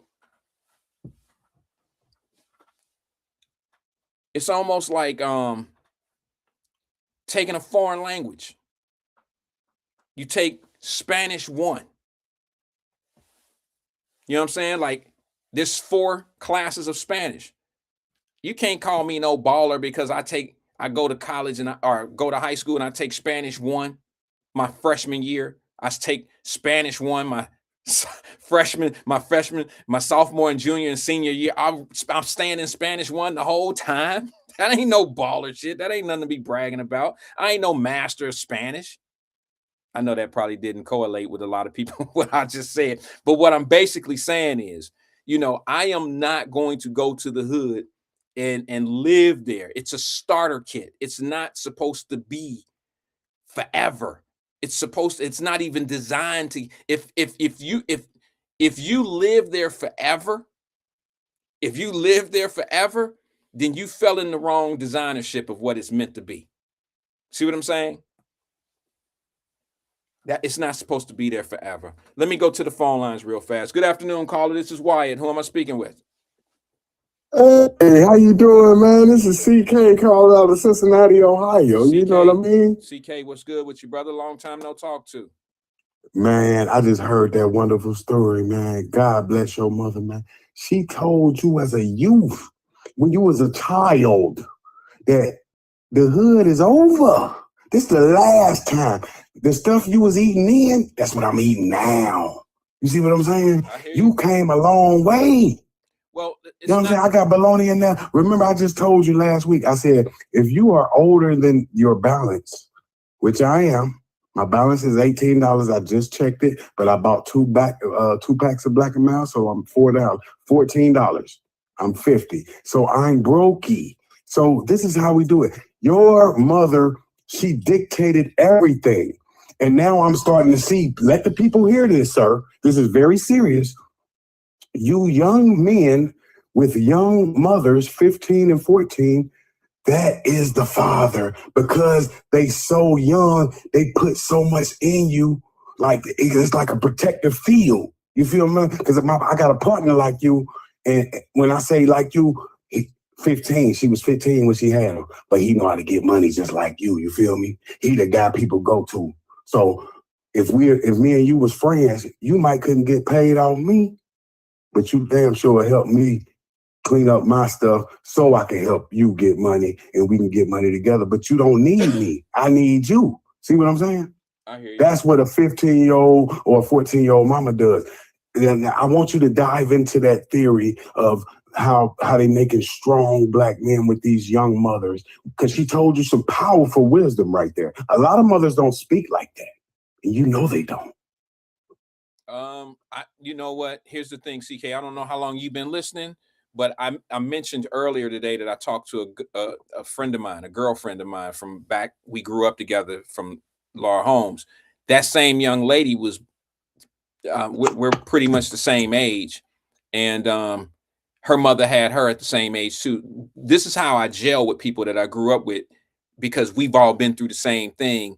And she didn't go get it. She's one generation out of the hood too. And I like to give credit. When you say things like what you say about me, bro, it always make me think about all the other people that are just like me. I'm nothing special. There's a ton of people that come out of the hood. No, we are superstars. You have to stop saying that, sir. No. You're like Iron Man, sir. Stop. CK. What I'm talking about is the things that, like, the decisions and the choices that we make play a big part in where we end up. I heard it from an old head a long time ago. He said, we all born looking like our moms and our dads, but we die based on our decisions in life. We look like our decisions. So, and your mother's decision was to put a prophecy on you early in life, and that prophecy stood true. See, she made a legacy happen. Now that is what you call words being powerful, sir. That sept into your DNA, into your soul, what she said. So now you living by what she told you. Yeah, but as a child, you know how long it took me to get that shit when she just told you? Man, I'm probably 36, 37. You got that shit at what, 6, 7 years old? How old was you when she told you that, when y'all was eating the cold hot dogs and stuff? Believe it or not, I can remember. I don't remember exactly how old I don't remember exactly how old I was. I was probably about 7 or 8. And the reason why I know that, CK, is because my mother and she had an apartment above a club, a nightclub in Cincinnati over in Mount Auburn. In Walnut Hills. It was called the Palm Room. Okay. And it was a nightclub, and we were in this apartment complex, but our apartment was a one unit. It was and it was an efficiency. And, the stove, the bathroom, everything was in one room. And the Palm Room was a nightclub that, guess what? Mr. Lincoln Ware was the DJ at the Palm Room. Yeah. Hell yeah. Yeah, he was the DJ at that nightclub called the Palm Room, and we lived right above it. And the music would be blasting all night, and we live right above it. So I remember my mother. That's when she told me. She said, "This ain't for you. You ain't gonna never live. You ain't gonna never live. This is the last time you'll ever live in the hood. You'll never be in the ghetto. You the last generation that's gonna live like that. And here's what we gonna do." My mother kind of forecast things. Here's the thing. She had a plan. Okay. She didn't tell me what I was going to be. She just said, you're gonna be something. All right. So she never forced me to do anything or forced me in any direction. She just, she let me be who I wanted to be. But at the same time, her goal was to make sure that that I stayed focused on, being something and not living. Terry Coleman said the Elms. Is that what it's called? Because I wouldn't know. Yeah, I think the building, the Alms, is that what it is? The Alms? Where is that? On Victory Parkway? I don't know. I don't even, bro, I was way too young to understand the address. Oh. You know what I'm saying? I feel you. But you got to understand, she was a prophet. She was a philosopher. So she was a mother. When you have babies that young, just think how hopeless the mother feels. So that's why they be so wisdom. So when they raising y'all with so much protection. So that's what getting you out of that ghetto shit. Or I think a young mother keeps her son from selling dope because they like friends. So they like, nah, hell no, son. So she was like that, right? She didn't want you touching that shit, right? Yeah, I mean, of course not. But it's kind of hard for a mother or a parent to keep their kids out of that lifestyle when that's what's around you. Now after she put the prophecy on you, sir, it's over. It was ain't no mother ever said that to her son. That's the only reason you made it. If she don't make that statement, you ain't talking to me right now. Well, you ain't even talking. You probably locked up because that prophecy made everything happen. Remember, you came out your mother. So what she said, it got into your DNA, and you never left that path. Now you got suits on and you on the internet. You know what I mean? You got a big old family. That's what it's about. Yeah. It's about your mama's legacy. You done left it. You don't want to embarrass her. You're not Kobe. Kobe. You're not Kobe. You don't want to. He wore nice suits, but his suits was not nice as yours. They was a little too big, and he did not. His mother relationship was a little tension. You know what I mean? Okay. You have to. Yeah, you don't want to embarrass her like that because now your mother be like, damn, answering those type of questions, it gets very icky. You know what I mean? Nobody wants to talk about their son in those manners. You know what I mean? Okay. So I respect when, because I got a mom too. And my mom, she's still alive. My father's still alive. That's the reason why so many people in Cincinnati hate me, because their fathers are gone. Their mothers are gone. Oh, come on, or they're CK. dying. Yeah, that's what's going on. That's not true. That's why they hate me, sir. Come on. They already got, people have been murdered. People have got sick. They got cancer. There's a lot of stuff going on. People are dying. But my people, I still got everybody. I still got my grandma. Yeah, that's very fortunate. I'll give you all of that. But I don't think people hate you because your parents are still alive. That's the only reason they hate me. I'm black with all that. If I was white, they would love me. They'd be like, he got all his family. All But right. I'm a nigga. They like to see us kill each other. You got to understand that. You remember you grew up downtown. All You've right. seen a lot of homicides. I got a question for you. I've seen a lot of homicides. You're right. Yes, you know they like killing black people just because you live in it. Who Just is because they? you got a wife. Who is they? Who are Black people. black people?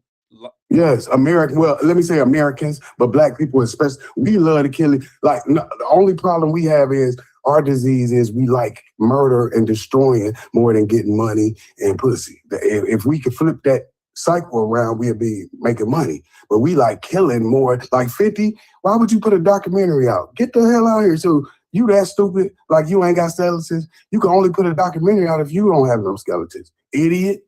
You see what I'm saying? But he's so thirsty to get to put Diddy down, he's gonna risk his own legacy. See how stupid he is? You don't get involved in that. But he's black, so he got the black disease. Let me tear a nigga down. Diddy don't need your help to tear him down, dumb motherfucker. But he's so stupid. He's personal. He's hurt. He's emotional. He's showing his menstrual cycle. Yes, 50 has a period, and he makes a documentary, and he gets embarrassed. Now they talking about your flaws. You're not God, sir. This is what we do as black people. That's why they tried to shoot you in the first place. You show feminine tendencies younger in life. I never show feminine tendencies. I show masculine, alpha male. Listen. Respect, no disrespect, never taken. This is the problem with black people. It's easy to solve the crimes. Don't take it. Zero toleration. Well, I think there might be a little bit of truth in what you're saying, or some truth in what you're saying, but there's also, I don't think that 50 got caught slipping and got shot because he was in his feminine ways. I think he was in illegal activities. He was in the drug game, and that came with the drug game. Running your mouth in the drug game gets you shot. You know this. The streets is the streets. He's a rapper. Why you talking about that shit in that music? Stop running your mouth, boy. Yeah, I'm going to win the debate every time. You know I'm in the streets. You rich now. So I'm going to win this street shit every time. Stop running your mouth, 50, and you don't get no bullets in your fucking body. You want to be a rapper? You want to be a rapper and tell everybody what's going on? You need to be quiet. Gangsters move in silence. Yeah. Okay, let me ask you a quick question, CK, on our way up out of here on this conversation. Okay, let me ask you a question. I don't know how long you've been watching, but I've been talking about the difference between a leader and a manager. I'd like to ask you a question, young man. Are you a leader or are you a manager? Sir, I'm... Oh, that's a good question. Oh, that hurt. That hurt. Okay. I'm neither. So I'm being honest. I'm just being honest. It hurt to be honest because you know they say the truth hurts. But I had to tell you the truth. I wasn't gonna lie on the way out.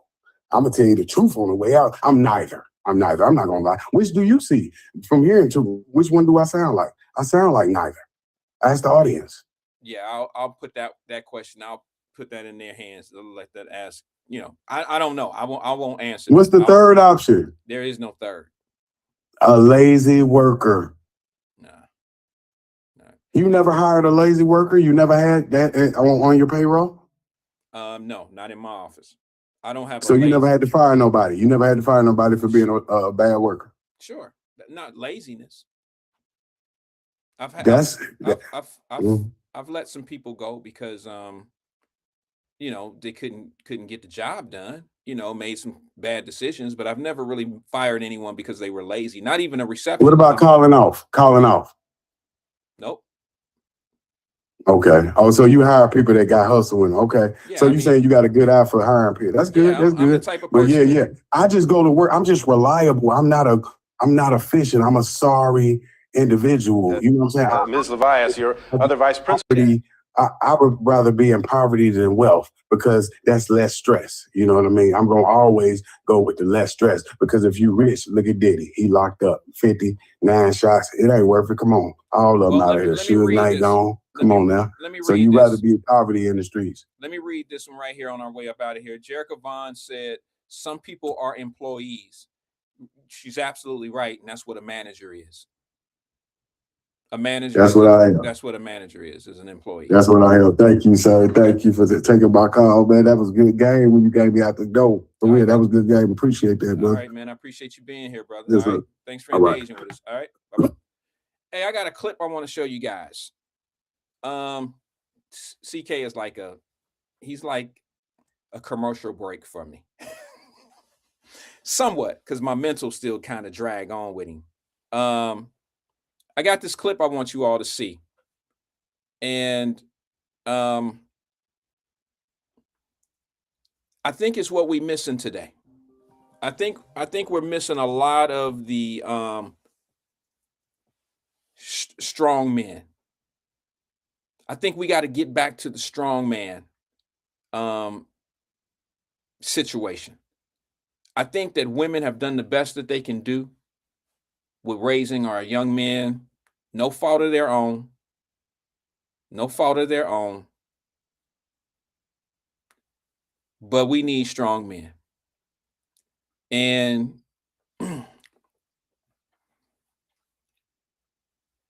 in order for some of our young guys to understand what's expected of them, it has to come from a man. That's just my opinion. Okay. My opinion is that men have to teach men. And I think the results will be different. Okay. And I think that if we get men back in the homes and things of that nature, we can succeed at this. A lot of people say, well, what's the solution? Why? What's the solution? Everybody want to talk about we always talking about what's wrong. No, I think we bring up what's wrong, but when have I ever not put a solution to my opinion of the solution? When have I never provided that when I talk about something on this program? You might not agree with my solution. You may think I'm crazy for that opinion, but don't I always bring up one? You know what I'm saying? Don't I always back it up with some type of solution? I don't just sit here and say, oh, this is the problem and that's the problem. And the problem is this and the problem. I generally try to incorporate some type of solution to what I'm talking about. And I'm going to tell you what I remember. Joe Clark from the school system. Remember Mr. Brown came in from That's Incredible? Y'all remember Mr. Brown used to be on he was on That's Incredible. He was the real Joe Clark, you know what I'm saying, in the school system, the principal with the bullhorn. I'm going to show you this clip. I used to totally 100% agree with it. Then I fell off. I said, I don't agree with this clip all the way. And I'm going to tell you why I don't believe in this clip 100%. It is probably 70 to 75% accurate. But the other 25%, I'll explain after the clip is played. Check this out. This is what we need in our school systems today. Check it out. Ms. Levias, your other vice principal, and I have appointed an executive committee to oversee certain areas where we have noted a need for improvement. Mr. Zarella, for example... You may sit down, Mr. O'Malley.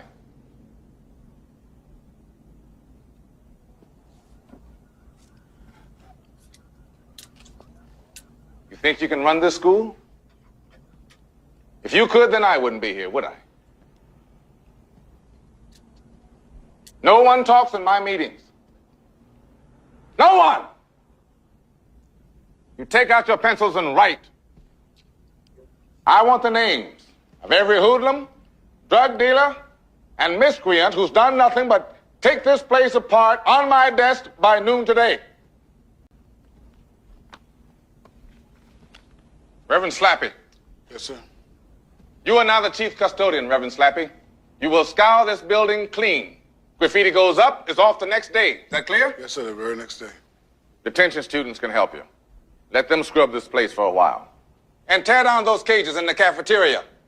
You treat them like animals, that's exactly how they'll behave. This is my new dean of security, Mr. William Wright. He will be my avenging angel as you teachers reclaim the halls. This is an institution of learning, ladies and gentlemen. If you can't control it, how can you teach? Discipline is not the enemy of enthusiasm. Ooh, let me rewind that one back one time so the back of the room can hear that. Check it out. This is just a flat out leader. This is a leader. This is not a manager. This is a leader. Listen to that. Listen to that statement. How can you teach? Exactly how they'll behave. This is my new dean of security, Mr. William Wright. He will be my avenging angel as you teachers reclaim the halls. This is an institution of learning, ladies and gentlemen. If you can't control it, how can you teach? Discipline is not the enemy of enthusiasm. Mr. Zarella. Yes, sir.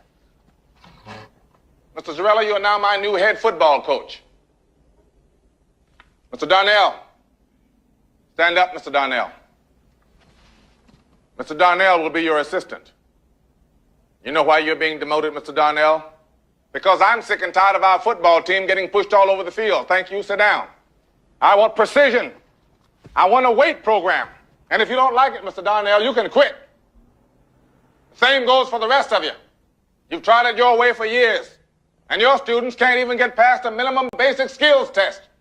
That means they can hardly read. Pause. If you don't like it, you can leave. Words from a leader. If you don't like it, you can leave. Been doing it your way for years, and it hasn't been working. Been doing it your way for years, and it hasn't been working. Go ahead, bro.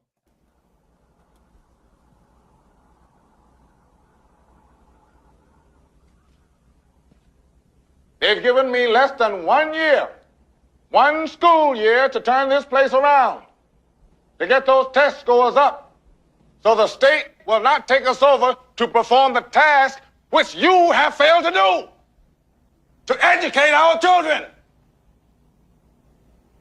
Forget about the way it used to be. This is not a damn democracy. We are in a state of emergency, and my word is law. There's only one boss in this place, and that's me. The HNIC. Are there any questions? We don't really take the room and take control like that anymore. It's a sensitive world we live in now. Go ahead, Mr. Frank. Mr. Wright?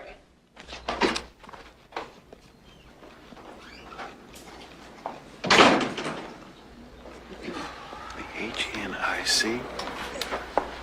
The head nigger in charge. Ms. Levias, you're... Thought I'd just play that because, to be honest with you, I wanted to share some leadership. Just wanted to share a little bit of leadership versus him coming in as a principal and just managing what's already there. Managing it, a failing school system. Like I told you, I'm 75% of what he said. I love the leadership in there. But what I disagree with, I like the fact that the football coach got dumped out of there. I seen, who was that? Preston. He said he didn't have, oh no, that was John Ludd. He said he didn't have to do the football coach like that though. Yeah, he did. You take pride in your sports, and if you're out there getting drugged, you got to go. Like the UC football coach, you got to go. the basketball coach at UC. It's time to go.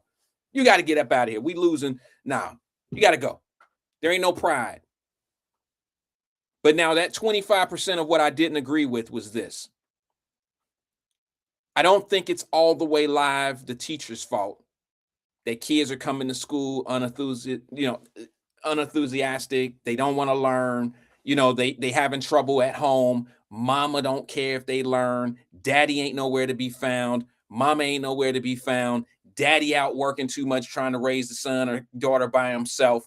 There's a lot of combinations of things that happen for a kid to go to school and be unmotivated to be in school. School is not a priority in the home.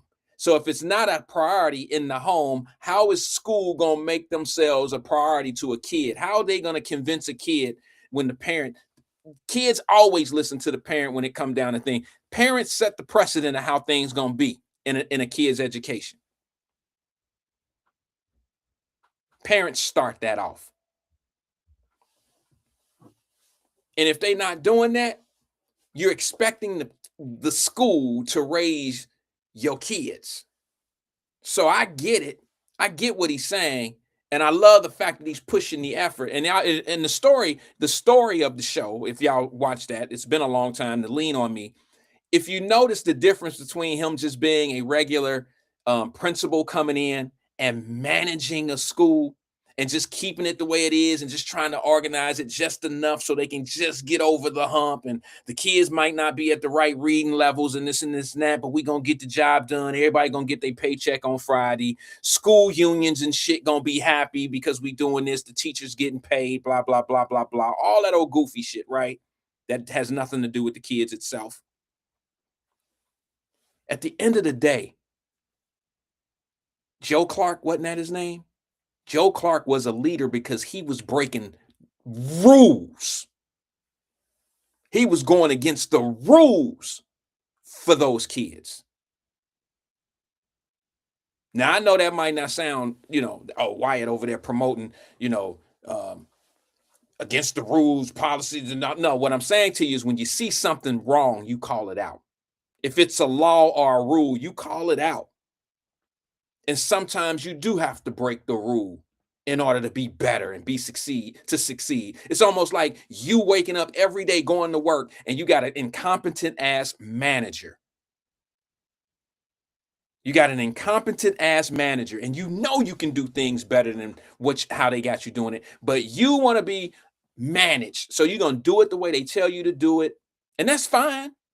But don't get mad and don't get upset when shit is normal, steady, and it's just sitting stagnant. Kids can't read. Everybody doing what they do every day. It's not exciting to be here. We got a low turnout. Our success rate is low, and this and this and that. How are you ever going to get to excellence if you don't practice excellence?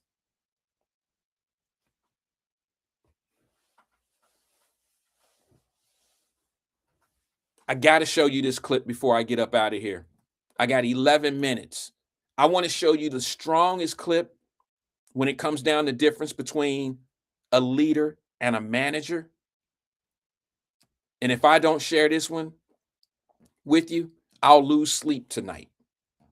I'm going to put this one in the Wyatt Live Messenger group for those that may want it. I'm going to put it in there. I'm going to share it. Okay? And if you want it, take it and do whatever you want to do. I know a lot of y'all don't like to be affiliated with the Wyatt Live show, so you can lie to everybody that you need to lie to and say, hey, I found this. You ain't got to attach my name to it. Just say, hey, I found this. Check this clip out. Shit, girl, no wonder I keep getting fired. I'm a leader. I ain't no damn follower. Check this clip out right here. You tell me if you detect any lies. Check it out. Don't ever confuse a manager. Don't ever confuse a manager with a leader. What's the difference between a manager and a leader? A manager maintains things. A leader changes everything. A manager follows policy. A leader creates policy. A manager keeps tradition. Leaders break it. Managers focus on the bottom line.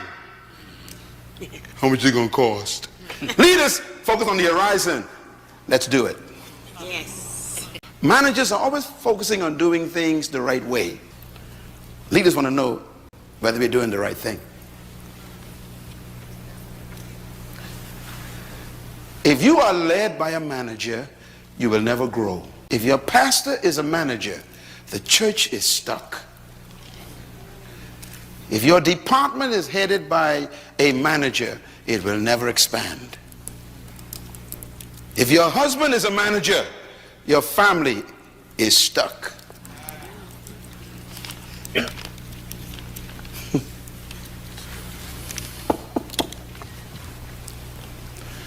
So we need managers, but we need leaders more than managers.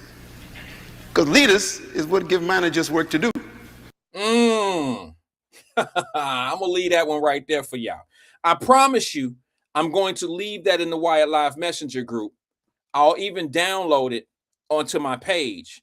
And for those that really want to kind of grip it and maybe save it and listen to it occasionally, feel free to do so. Feel free to do so. And I'm going to say this. I'm going to play it again. It's a minute long. It's a minute long. I'm going to play it again. And I want you to understand something. This might be the reason why a lot of people don't understand how people and why people make certain decisions when they're in leadership roles. Like when they're making decisions on how America is supposed to be or what's going on. See, I remember when I was kind of a manager, that shit never worked for me. That shit never worked for me because I wasn't a normal pro code type guy. And when the last people who was doing the job before me came in and it was toe up from the flow up, I knew what needed to be done. Leaders know what need to be done. Only managers get upset when change happened because they didn't have the balls to do it. They don't have the balls to do it. So don't get mad, managers, when leaders step in leadership roles and really become a leader. Don't get mad at that shit. It's just something you're not capable of doing. Now, this ain't a shot at nobody because I don't know if you a manager or a leader, but you know if you a manager or a leader just by how you accept change. If change don't make no sense to you, then you probably a manager. If understanding that change has to happen and maybe it's certain ways, and I don't get it yet, maybe, and other people are trying to convince you that this shit is all wrong and this is now he ain't gonna do, she ain't gonna, all that old shit. You know why you don't get it? Because you a manager. Managers manage policy. Leaders make policies. It's always somebody else's fault and nobody ever looks at themselves, right? You'll never look at yourself and say, I don't get it. You can be in a room of 50 and 48 of you will be looking at each other and say, I don't get it. He think he a ruler of some shit. He is, because rulers lead. Followers sit back and say everything that's wrong with what's going on. And guess what? Here's the problem. Managers always benefit from leaders.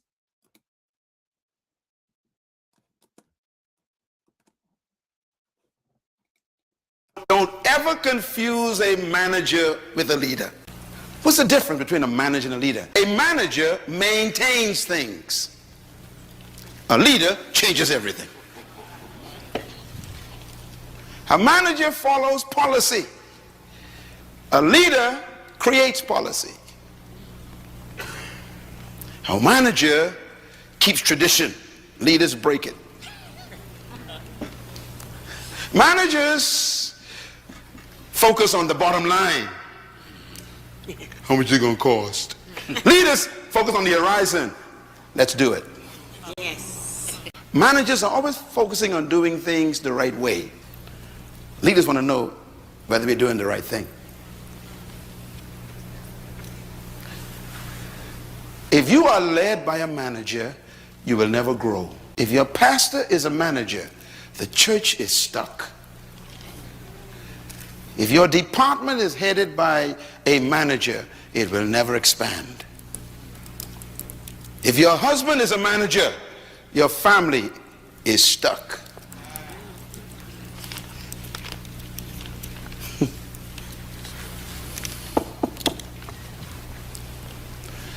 So we need managers, but we need leaders more than managers. Because leaders is what give managers work to do.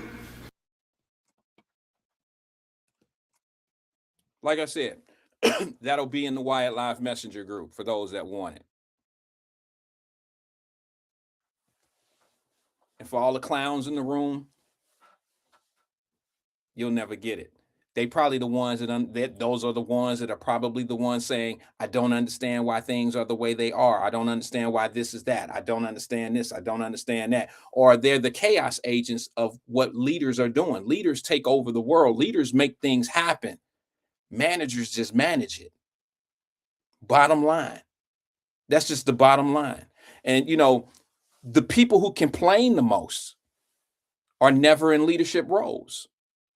They never, I mean, leaders don't complain. They just get things done. And then people wonder why leaders make sporadic decisions. People wonder why leaders, you know, it's not that leaders don't ever make mistakes. Of course they do. But you'll never know how much a leader you truly are until somebody depends on you. Try being and leadership is not for everybody. Just stop thinking you a leader when you're not. That's all. People out here thinking they a leader because people listen to them. Shit, people listen to managers too, don't they? People listen to managers. And I know I'm stepping on some of y'all toes. That's why you're trying to deflect. See, a leader would probably not like this show. A manager would probably not like this show, but they may not be big enough of a leader to start their own. That's why I started Wyatt Live, because I didn't like certain shit that was going on. I didn't like my people being misled. I didn't like y'all being forced off in all these different directions and not talking about the things that surely impact you right now. Let me give you a perfect example of what I'm talking about.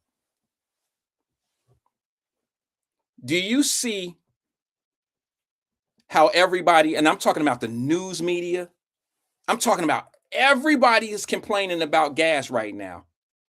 And it's nowhere near as high as it was 2 years ago. It's right where it was. It hasn't exceeded that. But you have been taught, all of a sudden, gas is the most expensive thing in the world. But check this out. Those same news medias never announced how low gas was going and never gave you a reason why it was going down.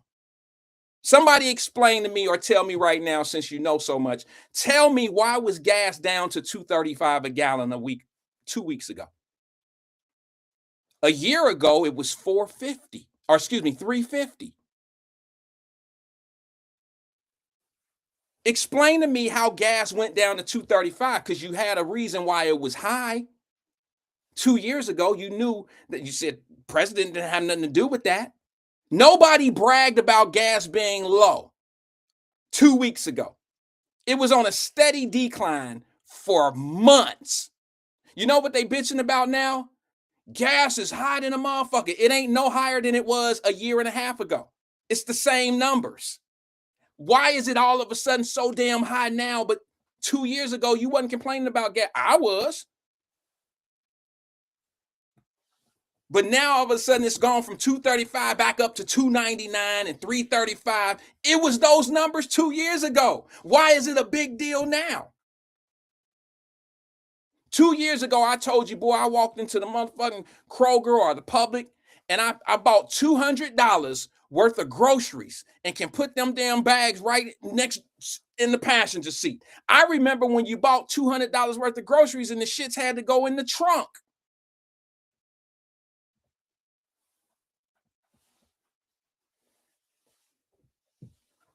So you can't hear truth, Jerica? Y'all talk about Trump all day and how bad and negative, all that old shit, and you can't hear common conversation about what's going on now? That's crazy. Do you defend all the other stuff when they say that stuff about what's going on? Do you say, hey, they talking about Trump too much? This is crazy.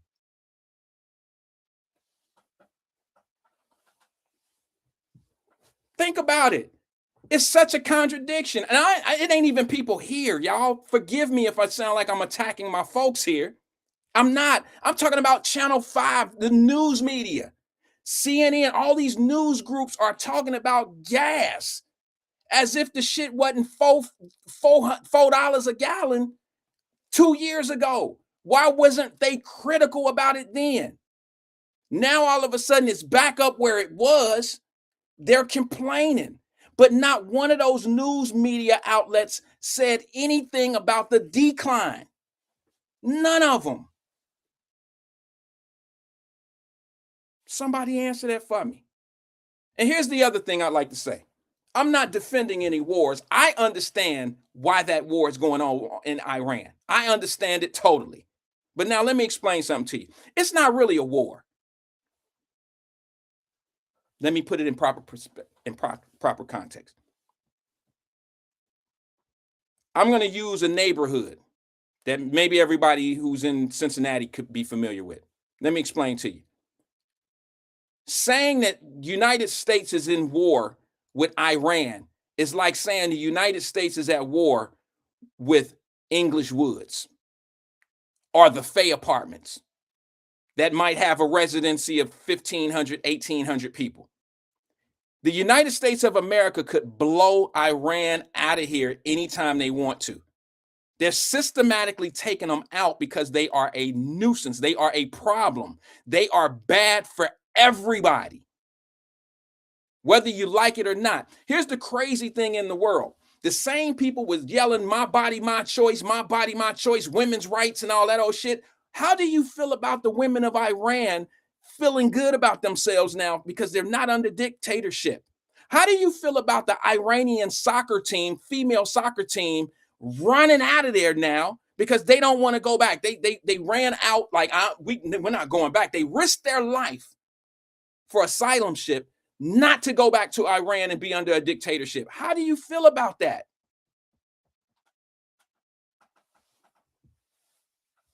You don't feel good about the United States making a 47-year problem go away?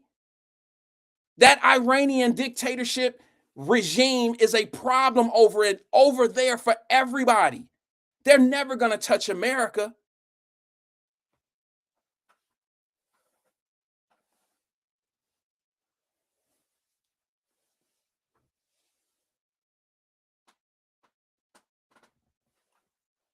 Never.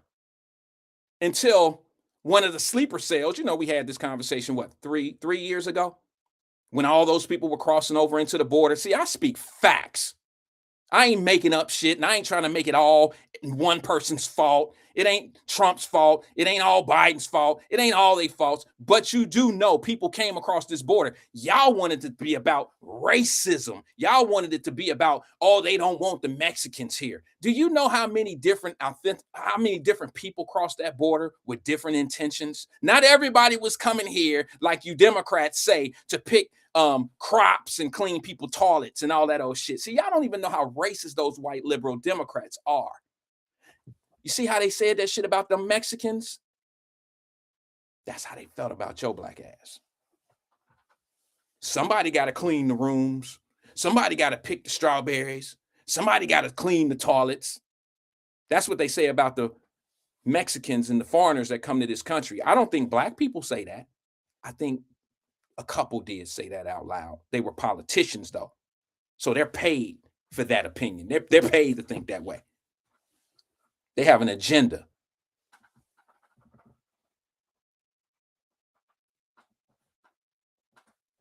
But what's crazy about it all is this. I told y'all 3 years ago, sleeper cells are entering this country. It ain't all Mexicans that's looking for a greater way to live, greater opportunity. Mexico, do y'all know Mexico is like the 5th or 6th richest country in the world? Why are you coming here? You're the 5th or the 6th richest country in the world. They got bad government. Why would people come to America if we so bad? Brown people, Mexicans, Venezuelans. Why would they all come to the place that we as black folks hate the most? Why are they coming here? I keep asking black people. I go to Africa twice a year. I keep trying to tell y'all to tell me a better country than America. Where are you able to get online, talk your shit, and do what you do? Show me a country. They ain't doing it in Iran. They ain't doing it nowhere in Africa. Show me. Show me. It ain't nothing worse than people that don't have no pride for the country that is not perfect. But you got more freedom here than you have anywhere, and I'll challenge anybody on that. Don't bring me no Bible, no book toter. Don't bring me one of them dudes that talk that shit from, okay, Dr. So said that in such as they don't know. Them cats ain't never been on the sand beaches of Africa in their life. They don't know. And if you think you're going to get the same conversation from an African that's in America, you think an African in America breathing American air is going to give you the same conversation that an African is going to give you in his own country, you're delusional. They not the same. That African and the African over in his own country and the African that's in America, they're different.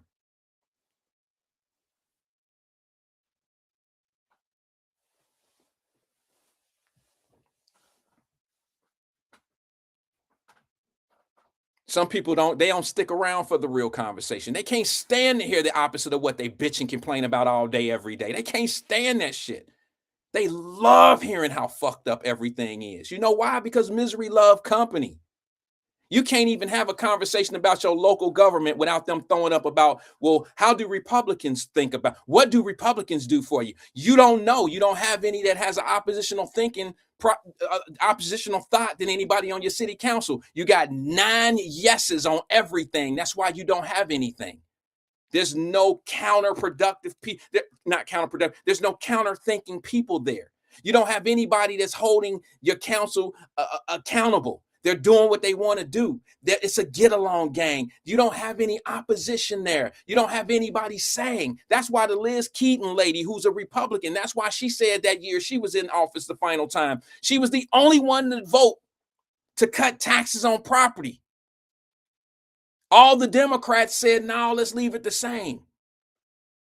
The one Republican. Now, this is a fact, whether you think I'm taking up for them or not. No, I'm making a point that it takes diversity, the same words that y'all use all the time. It makes diversity that would make us great in thinking our thoughts. If you continuously go with people who always got you in a chokehold and they have there's no counter to what they doing, you don't know what they doing to you.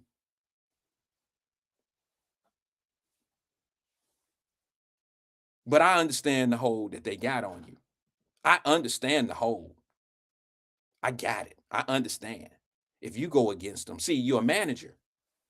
You're a manager to what they doing. And they managing you. And then, of course, they got their leaders who set the rules. But let me tell you the worst manager in the world. Then I'm going to bounce out this. The worst manager in the world is the one that don't even get paid. Just a chaos agent and they help the managers who actually get some benefits of being in that role. They used to call them activists. They're not activists anymore. I personally think that everybody's out for something. I don't care if you're a Democrat or a Republican or an independent. I don't care what your party of interest is. You out for something.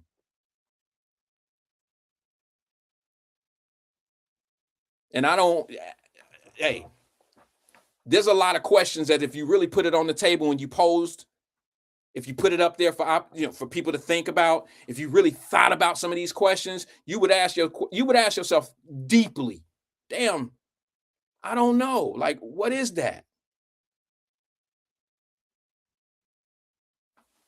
Hold on.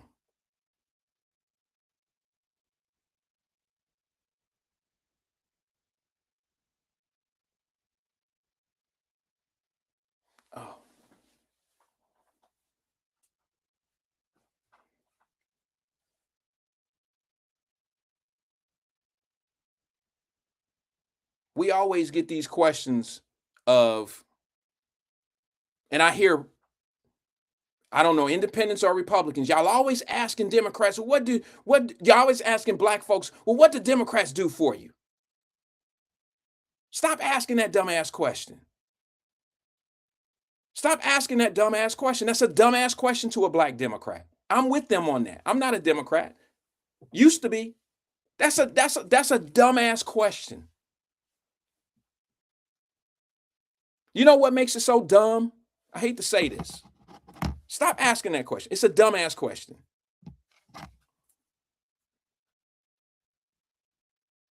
Let me tell you why it's a dumb question. It's a dumb question because Democrats and Republicans do different things for their constituents. Bottom line. If you're a Republican, you're not looking for the same things out of politics that Democrats are looking for. That's the disconnect. I don't even know why we mad at one another. I don't want the government doing certain things, and it's usually Democratic things. Democrats and Republicans are the same people. We just think that the government is supposed to be involved in things, and then Republicans believe that they're not supposed to be involved in things. But it's a dumbass question to ask a Democrat, well, what have black Democrats, what has Democratic Party done for you? That's a dumb question for me. Have you ever heard me ask a black Democrat that question? Because I think it's a dumb question. And you know what's even a dumber response? Well, what have the Republicans done for you? I know that probably is like, what is Wyatt talking about? Because what I want the Democrats to do for me, I don't need. And what the Republicans to do for me, it's meaning me do for myself. That's the difference right there. Whether we want to break it down that simple or that complicated, however you want to see it. The bottom line is most Republicans are all about self-sufficiency. So to ask a Democrat, what has the Democrat Party done for you, specifically if you black, a Republican won't understand it. Because if they've done anything for them, it's something that the Republican don't want and don't need from the government. Stop doing that. Y'all playing on each other. That just doesn't make any sense to me. Am I getting anywhere with this? Does anybody understand what I'm talking about? See, it's almost like the 99999 thing. You know, people like to tease one another. And for me, it's very childish when I hear people say things like, what have they done for you? What do you mean? I thought it was always not what the government has done for me, but what have I done for my government? Do Democrats think that way? Do Republicans? Which party is more on key of saying, I don't do nothing. The government has done nothing for me. It's what I do for my government. I don't know. I don't get it. I don't get it. I understand that it's a divide and it's structured that way. It's purposely set up for us to fight like cats and dogs, to call one another names, and there's nothing productive that come out of that. And let me say this before I get out of here.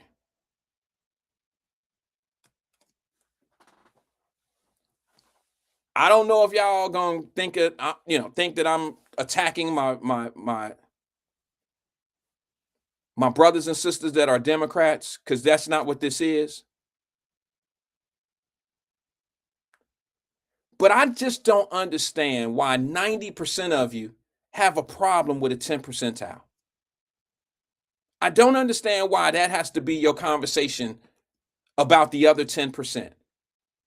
90% of anything will always oversee 10%.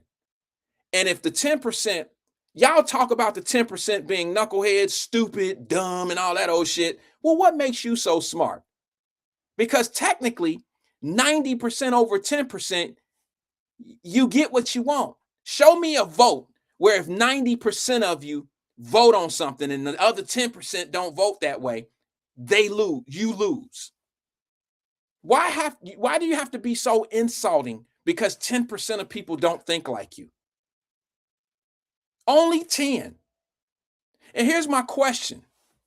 Are black people smarter than everybody? Or are we just convinced more than everybody? Because if you look at the breakdown of voting, black folks, the only group of people in the country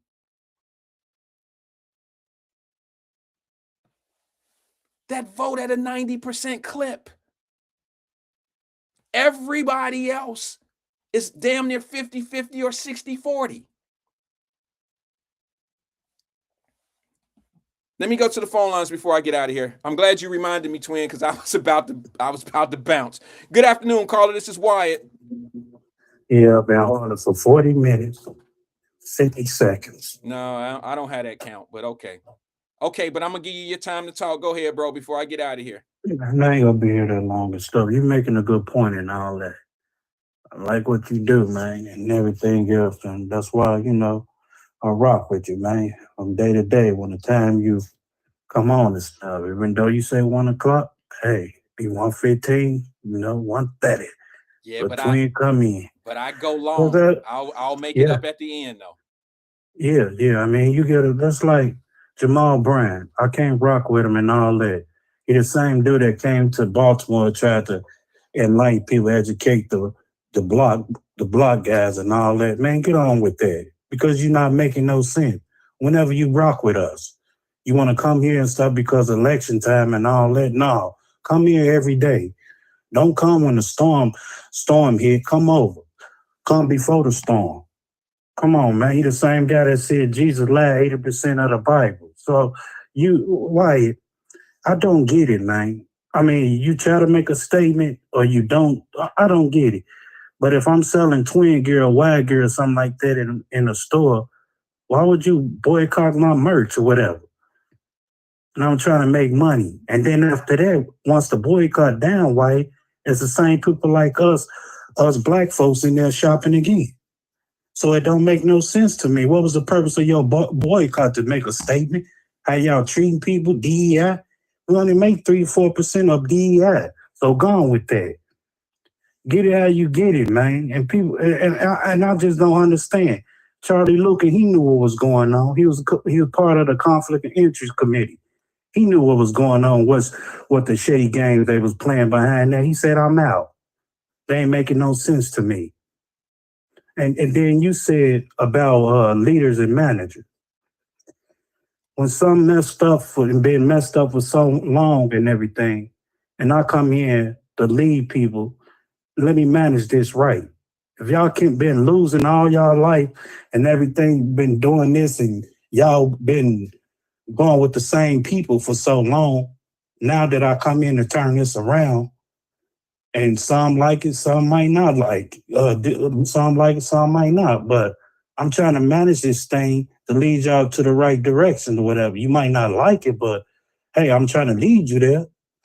It's gonna take some time. And that's how I feel like the president, my boy, Trump. He came here to rectify this stuff. Like, hey, I'm gonna lead y'all or whatever. But people look at it as like, man, this gas prices, man, gas prices been high since day one. Sometimes when the war goes on, if you look at it, the gas prices shoot up. Come on, man. Get with the program. And people look at it like, oh, this president started war. Man, it ain't about that, man. It's about power and money. That's all it's about, that oil. And what that oil do, that phone that I'm on right now, this phone I'm on, and that phone you're on right now, got something to do with oil, Wyatt. Am I lying? No. Got something to do with oil, Wyatt. And what we need oil for everything, cooking, sleeping, or whatever the case may be, because you getting that medicine is some type of oil that you take. NyQuil, that Minotolin, whatever you said, that everything else got something. It's about the mindset of the power that, hey, man, get with us or what? We coming over there to take over. Take it like Tyson. Come on, we coming to control that. Come on, man. And I just don't understand, like you said. They've been crying, Wyatt, and they don't go on these radio stations to call pull a whole card or nothing. It's just twin and stuff. You the Trump supporter, you this and not no. You know, you know what? To entertain somebody, and when the circus goes on, you gotta be entertainment just like them, Wyatt. You gotta play at their game. I know they throw damn stones at me, whatever, but sometimes I play, sometimes I'll be on the serious note. When I came to that radio station, whatever, and got on there, because I got tired of hearing the BS about this and that and all that people crying. Just like you just said, people don't really listen to you and all that. And you had a Republican there to say lower taxes, but you got people for years, Wyatt, for years saying that, why is our property tax here? Why this high? Why this high? No, you got to fight with a 6-3. No, how many in there? 9 people. So you got an 8-1 vote when somebody tried to help y'all to lower y'all property tax. All of them Democrats, but y'all vote for the same people every year when you had a chance to lower your tax. But people don't pay attention to that because they want to call you a MAGA or Republican or coon or whatever situation. When you right there, sitting right dead in your face, that is sitting right there, and you didn't take strive on it or what they was dishing out to you. Take heed to what they were saying, but no, she's a hang on. Did she probably MAGA? Come on, man. You can't, you right now in today's society, why, as I look at it, we ain't on grandma in them days no more. It's about likes, player. It's about likes. That's all it's about. It ain't about sincerity or, man, he's a strong candidate or she's a strong candidate and you ain't doing your research on it, but it's about likes, man. I like that person. Oh, yeah, go ahead, Jasmine, speak. Go ahead, Kamala, speak, girl. You doing your thing. Go ahead, roll and hype the crowd up. No, not for twin. Not for twin. I ain't falling for it. Because it's BS to me. It's BS to me. So that's how I look at it, man. You ain't real to me, man. And that's why I engage on this podcast and stuff. Because you speak, even though, you know, I say things on here and people don't like or whatever, or, you know, other people, there's Wyatt's son and all that. He listen, he don't speak reckless to Wyatt. Man, Wyatt don't scare me. If I feel like I got something to say, Wyatt, if you don't agree or don't disagree, I mean, we stand on that. But if I gotta say something to Wyatt, I would say something to Wyatt. You wrong, Wyatt. Whatever. How you feel like I'm wrong, twin? Well, I'm explaining it to you. And we go from there. I ain't go, nigga, F you, and let Wyatt get out of his body and do the same thing. Then we'll go from there, crash out on each other. But other than that, Wyatt from the same joint, from the same hood or whatever. However you want to put it. So we can relate. That's why I engage with you, because we can relate to issues that you've been through. I can't relate to your goof ass if you're not talking about nothing. You talking about Trump every day to me is not going to solve nothing. All right, bad. Yeah, sorry. Yeah, you talking about Trump and everything. That's not going to solve nothing to me. That is disturbing, man. It's a disease. That's straight TDS to me, man. The everyday talk of, that's not gonna win my soul. That's not gonna win my votes. I'm not gonna go and like my man. It's toxic, man. Because they've been doing this Democrat Republic. They found the same way. That's not gonna solve nothing to me, man. They in the same boat, man. It's to hype the room, man. Which circuit who gonna sell the best ticket? That's all it is, man. Them damn president is loyal to the base over there of the elites. That's who they answer for. They answer to them. They don't give a damn about this, America or whatever. They answer to their head, them elites. If people really want to know, man, it's just, man, you talked about, I'm going to close with this. You said something earlier, if I can, get in my brain cells. You said something about the village, right? The village, like the village raising the people. Well, what makes a black person? Oh, what makes a black community? What makes a black community? You right. Yeah. Thank God. Yeah, you right.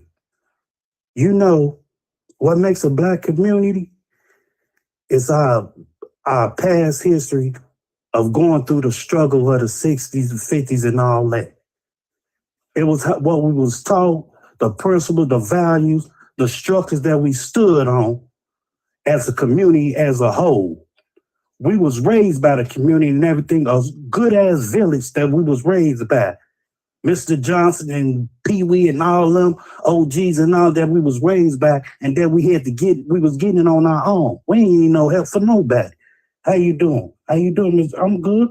You need to take out the garbage? Yes, sir. Baby, you know, $2. No, I don't want your money. I'll just do. Just hit me up next time you want, whatever. We was raised by that. And everything was good, man. We go out, kick the ball and all that. The girls play with their little white shoes on, double dutch and all that. We go get us some ice cream or snowballs or something like that, icy cups, which y'all call the Dixie cup, whatever. But yeah, man, it was a village, man. That's when it was good. But now, shut up. You ain't my dad. You don't tell me what to do. Get out in front of my, you don't tell me what to do. Dude, you ain't got to get away from your yard or whatever and stuff, just a block. Here come a tire across your head or a brick across your head. Because there's no guidance, no structure in that movement right now. It's like don't nobody care. But if, like you said, if we've been voting for the same thing, y'all Democrats and all that, why is our community like this? We've been punching our ticket for years.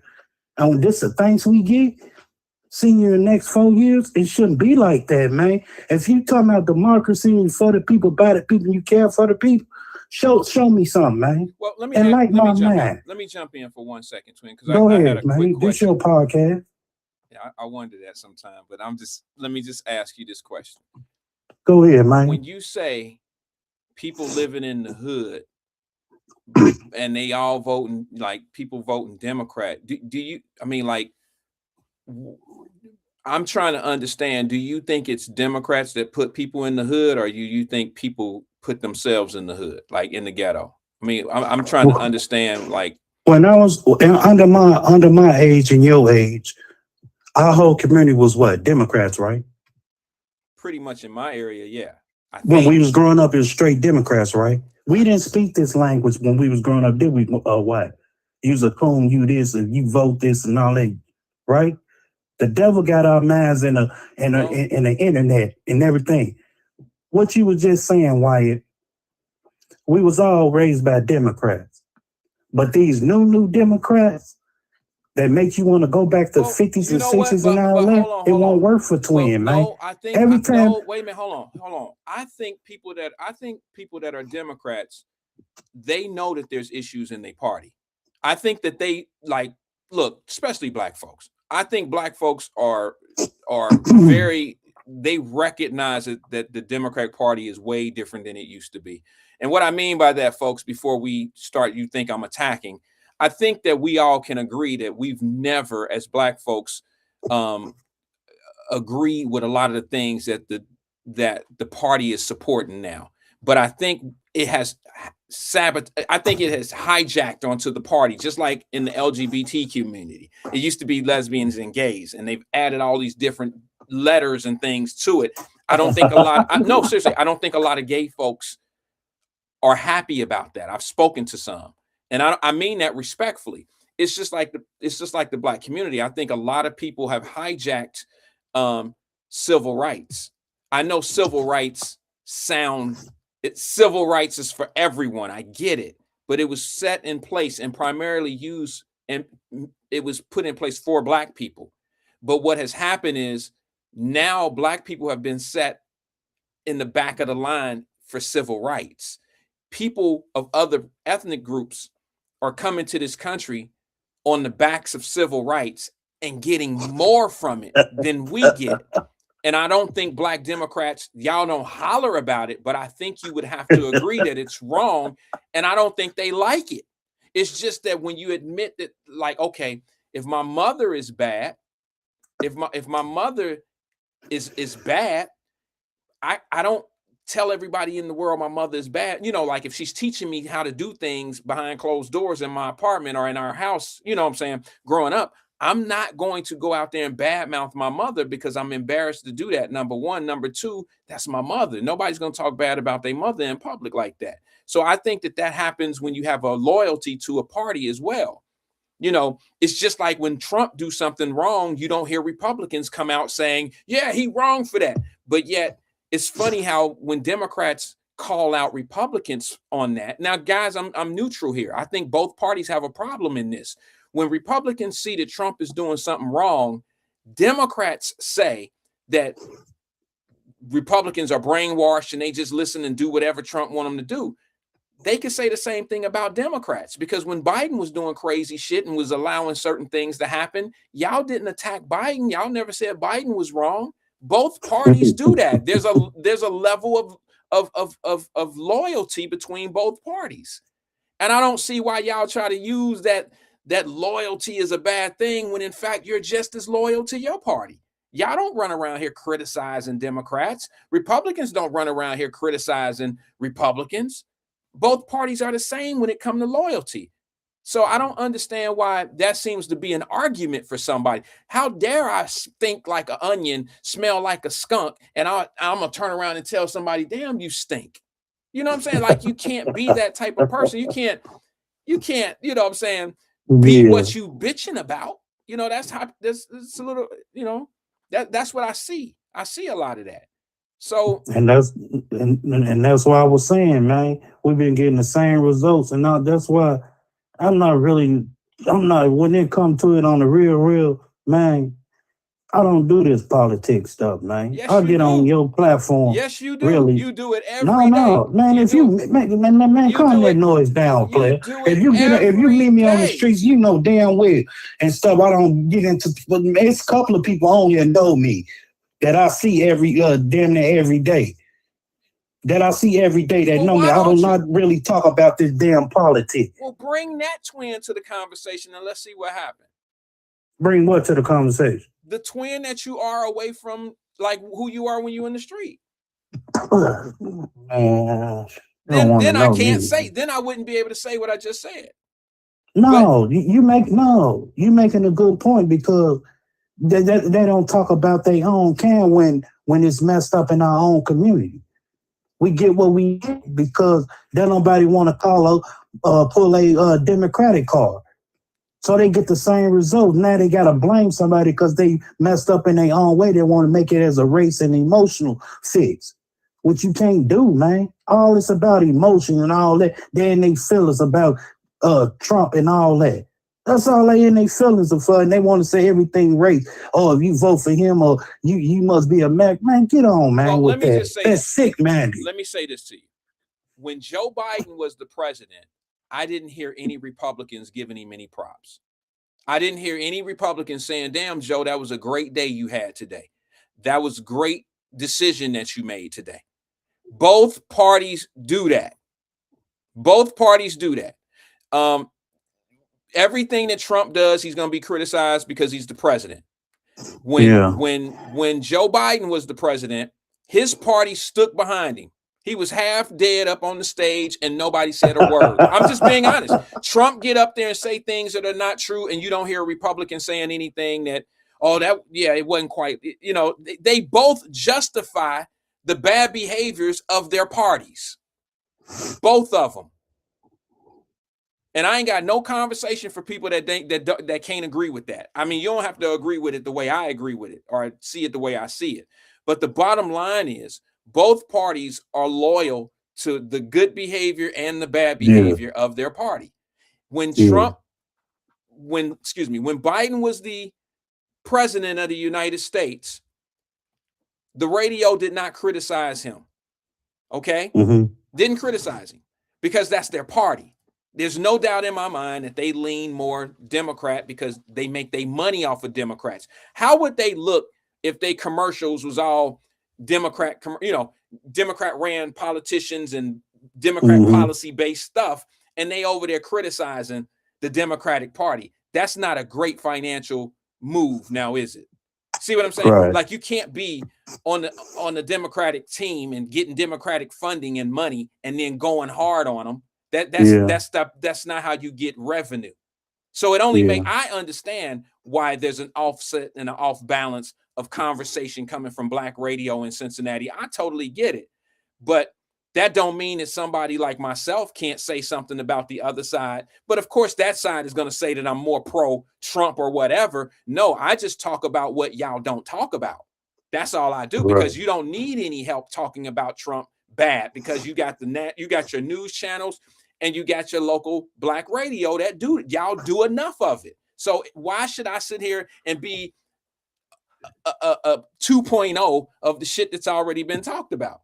Why should I wait for one of y'all to call in and talk about it? But you very seldom hear me bring up Trump.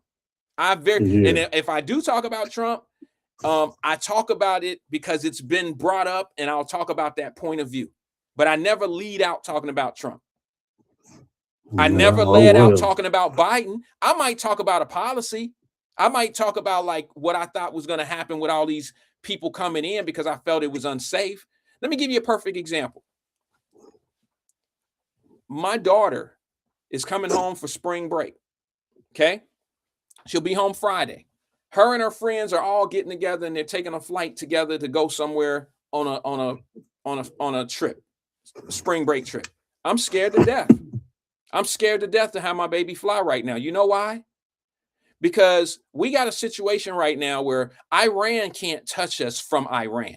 Iran is throwing bombs at local Dubai and all that countries over there. They're shooting anything that's close to them because that's the only defense they have. That's the only play that they have. But now 2-3 years ago, I told y'all that there were going to be sleeper cells in this country. I said, y'all sitting back here talking about Mexicans coming over here. Have you seen the Asians that's running across the border? Have you seen the all the different people? It's not just Mexicans.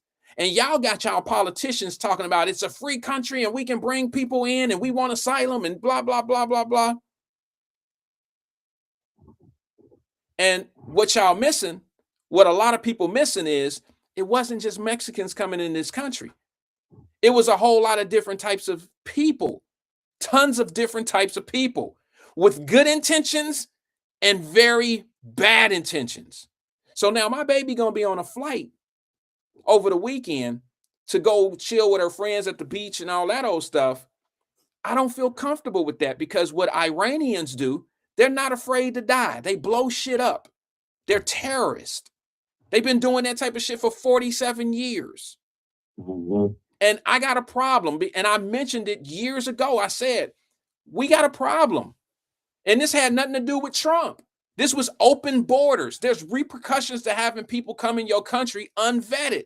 Not everybody is coming with good intentions. Not everybody's coming here to have a good time for a long time. And y'all just think that this shit is just going to blow by. I said there's going to be sleeper cells. Some of y'all been here. I said there's going to be sleeper cells. We're going to have problems. We're going to have issues.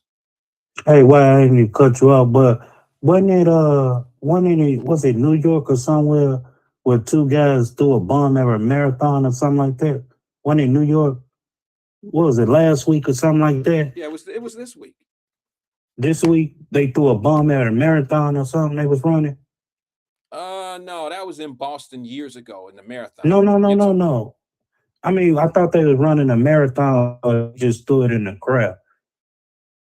Remember this? It was either last week or something. Okay, I didn't hear about that one. I seen the guys in New York, the two Muslim guys that threw the. Yeah. Okay, they threw a cocktail bomb. I don't know if that was a marathon. I think they were just out protesting, and a couple guys, 18 and 19. I thought they were running like a marathon or something like that. They threw it in a crowd or something. I don't something think they was doing. Well, it was something like that. Yeah, but yeah, I seen that. I seen that. So what's your point to that? No, I was just saying about the terrorists and all that, man. Well, it's gonna happen. The only way that Iran and them countries over there who have these terrorist acts, the only way that they're gonna be able to touch us is they're gonna hit our innocent people. And remember, I can remember as if it was yesterday, 3 years ago when I was talking about this, I said, I got children and we travel. I do not want my children on planes and out here living in America and be part of something in retaliation to America. I don't want my kids to be, and I said, they'll never strike us from somewhere else. I mean, those missiles will never make it. Drones will never make it. But when you have open borders, They're sending people here on purpose, intentionally. And these people die thinking that they have 50 virgins waiting for them in heaven. They're not afraid to die. You see what I'm saying? And my point was, I don't understand why, here's the problem. A lot of people don't have a problem if they don't see it's going to affect them. But I could see a problem with it affecting me because I travel a lot. My children travel a lot, fly a lot. And when these airplanes are in the air, or when these, that's the only way that terrorists can really get us. They're not trying, they're never going to blow up the White House, but they'll blow up a plane from the airport. See what I'm saying? And that you don't know who will be on that plane. Hey, as you look at it though, with the TSA workers not getting paid and everything else, do you think, I don't know, man. I don't know, dog. You could be like one of them terrorists sneak on and do another 9/11 or something, man. And then when people was going on in their country, because you got them Iraqis over here and stuff that's been over here like, hey, Allah told me to do this. Well, we've seen a couple of acts already. We've seen a couple of people already pull guns and say Allah Akbar and all that old stuff and say they doing it for Iran and stuff. We've already seen it. I think it's going to get worse. It might not happen right away because guard is up, but you can't tell me that this country was open for 3 years of unchecked border control and unvetting, and there's not going, they've had 3 years to prepare for this moment. And it was conversations that we've been talking about over here. But I mean, I'm just being honest with you guys, and it's not something that wasn't mentioned. I told you 3 years ago, I said, I hope Joe, who remember this quote from me out of my mouth? I hope Joe Biden is alive to see what happens when these sleeper cells start being active. And they probably not going to bother him, but I just don't want it to be, I just don't want it to be a family member of mine. And I don't want it to be a family member of anybody in the chat or you, Twin, because we all have people in our families that fly and that are in vulnerable positions. You see what I'm saying? And unfortunately, some of these people that are extremists, they don't care who they take out. The more innocent and the more damage that they do, the more heroic they are in their country from their people.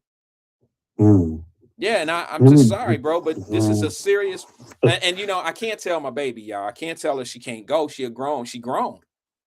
It's a scary situation, man. Pray for your baby and other family members in the chat. That's a scary situation, man. It really is. Well, it's what we have to deal with today. God forbid nothing happen, man, to none of us, man. Wish that upon nobody, man. It's a sad situation. What you think about your president, that president of Ohio State, man? You know him personally? I don't know him personally. I don't even know what happened. I heard he was let go. The allegation or something like that. Yeah, but you know what, man? Here's the thing. Just like I thought you might know him personally. No, just like the Michigan coach, all those charges was dropped. I put a post up on my page the other day saying, just because someone gets arrested. Yeah, you did it yesterday. I thought you was gonna bring it up. I remember. Yeah, I meant to, and I forgot. But just because someone gets arrested and charged, does not necessarily mean that they're guilty of something. Yeah. And then Corey Blondo, he's a nice guy. My cousin Ashley Hudson and whatever, she played for Cincinnati State, and he was the assistant coach for the boys at Cincinnati State. Okay. He's assistant coach. He was a cool cat. That was prior to him getting popped off the following year, because that weed case or whatever he had going on. But I can't say he was a cool cat. Yeah. Because he said she was like, "Who's shorty with the rock, man? She a demon with." I said that's my cousin. And then I said, matter of fact, Chicago Bulls need you right now. He started laughing. But I run into him here and now there at Kroger's and everything. But he a cool cat though. Yeah, he's a nice fella. Nice fella. Yeah, man. But that's all I got to say, man. Wait, thanks you and especially Black Rush and all that. I had liked the conversation, and people don't realize, man, when knowledge right there in their face and everything, and they call it as a laughing matter, you're cool, and man, y'all better take heed to what people saying, man. Well, Over there, Offset, it let me ain't gotta be no Democrat, Republican, but I listen to a lot of people, different radios and podcasts, and what's your input on it? What's your, advice on this, your straight solution to the situation, you did? And, I engage with a lot of platforms and radio stations, and this how I feel. And stuff, well, it ain't like this. I do the same thing that I'm doing on that radio. I do the same thing. Well, well on, mister. And then be like a three-way call. Well, why? It's different states. If you listen, I probably sent it to you.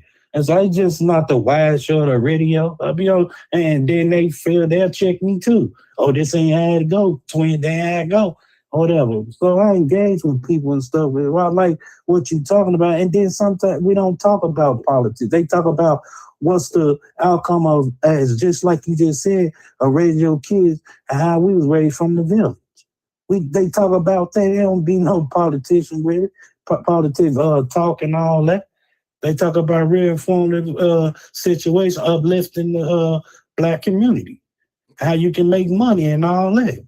They really don't talk about that Trump this and Biden and Obama and all that extra stuff. So yeah, man, I like, thank God for you, man. No, I and get stuff, man, helping you, and it must be a purpose that he led me to you to, if I don't know, I am about you, like, why, what you think? Or something like this. And I mean, I mess with the real, man. And no, you ain't know nothing, man. Fall back, man. I don't play all the time, man. I be on serious business, man. People really know me, man. I'm not about that, man. About money and doing what I gotta do, man. Keep my head above water on the one love, man. That's it. Hey, Wyatt, nice talking to you, man. Twin gonna keep rocking. Regardless of the haters, man, I'm here, man. Regardless of anything. One love, man. All right, man. Thanks for engaging with us, Twin. All right, bro.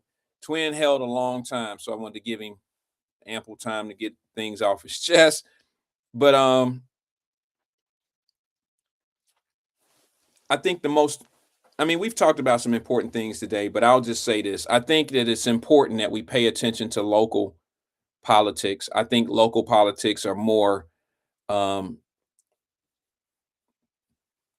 think they play a bigger part in our lives, our day to day. And I think you all should maybe look into, maybe if you have, like, I know Black radio has a lot of politicians come in, and most of the time they're in the, they're in stride with one another. The politician is generally coming in saying the things that need to be said, so certain agendas are kept, and certain, certain ways of thinking are still in place. But I would challenge you guys to maybe go and ask them to bring in Charlie Lucan, former mayor, 12-year mayor of the city of Cincinnati. He's a Democrat. I don't see why you wouldn't want to talk to him. And I would love for him to match the energy that he had on the radio today on the white channel, or I shouldn't call it the white channel, but on 700. I'd love to hear him have that same energy on Black radio in Cincinnati. I love him to have that same conversation, because if you heard what I heard, he definitely put the leadership on blast, and he challenged them. He called them incompetent. He said there's no reason why the city should be the way it is. They're not spending the money. He says it's because they don't know what they're doing. He did make some mentions that sometimes you got to have some opposition on there, and it shouldn't be all 9-0 votes. And, and I agree with all of that. You'll never get what you really want if there's no pushback or no challenges or no accountability in leadership. I mean,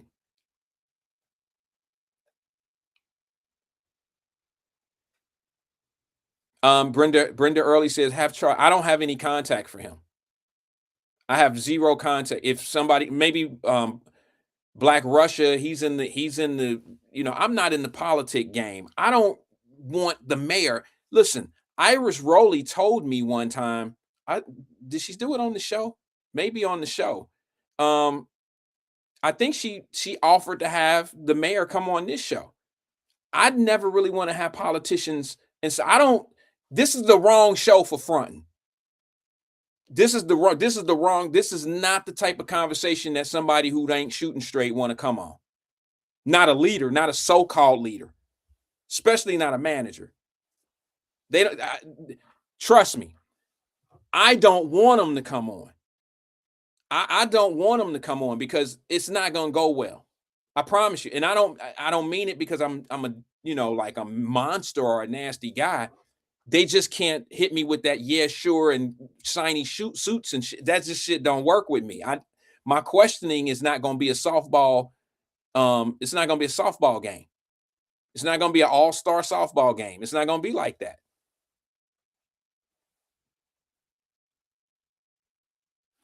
Carolyn Smith says he was already on LW saying the same thing. My problem is, why wasn't he saying this stuff when he was on the railroad board committee? You know what he said, Carolyn? Guess what he said? He said he was bamboozled. Now, if I use that language and if you use that language, that's basically saying he lied. He got lied to. If you get bamboozled, you got tricked. You got lied to.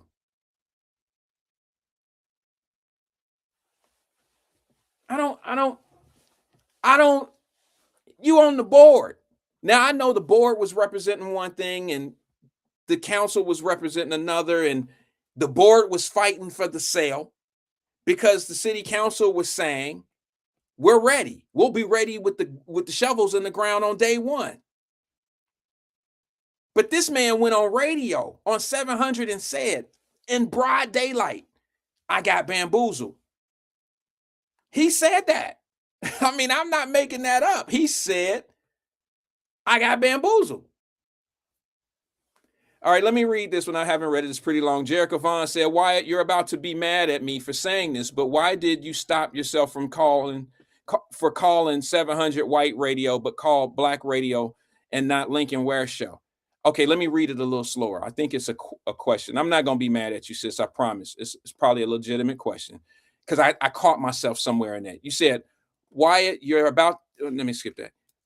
You said, why did you stop yourself from calling 700 white radio, but called it black radio and not the Lincoln Ware show? Well, I generally don't call, like, I don't want to seem like I'm disrespecting Mr. Ware. So I'll call it black radio because predominantly listeners are black. I didn't want to call 700 white because I know both black and white listen to that. If you look at the demographic of Mr. Ware's show on the radio, it's predominantly, I mean, it's pretty much all black. And the reason why is because what deciphers things in my conversations is the LW show. They pretty much classify themselves as black radio. They're not just because of demographic. They call themselves black radio. I've never heard 700 or one of them, that station 700. I don't even know the host or anything. I don't even know who he was talking to. Lucan, I don't even know who was interviewing him. They don't call themselves black, or they don't call themselves white radio. Y'all call them white radio. We call them white. We call them white radio, but I didn't want to do that. But I know they have both listeners, black and white. But let's be honest. The whiz, the buzz, and all that stuff is considered black radio if we talking from a community base. So that's why I did it. And there's no hidden agenda. There's nothing, in there that I just try to say it that way to be respectful. When I say black radio, I phrase it that way because the predominant group of people that's watching it and being educated or schooled or entertained, however you take it, it's us. It's us listening to it. So when you see, when black radio is put in front of you and there's things being done and said and manipulations and certain things are going on and some truths, I look at it and I say, hey, some of the things that are said to my people aren't true. And some of the things that my people need to hear don't come from black radio. So, we need to broaden our horizons sometimes, because let me just say this to you. I watch CNN and Fox. And the reason why I do that is because I want a different perspective of the same point. CNN is bringing it way different than Fox. Fox is bringing it way different than CNN. I don't watch a lot of it, but when I do watch it, I kind of get the two differences of opinions. It's very clear that Fox is pro-Trump. It's very clear that CNN is anti-Trump. So, somewhere between in the middle, I'm going to get a better idea, but I can think for myself. I don't need either one of them to tell me how to think about it. You know what I'm saying? I can figure it out myself.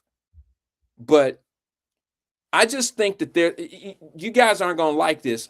It's not 700's responsibility. 700 radio, it's not their responsibility to educate my black folks.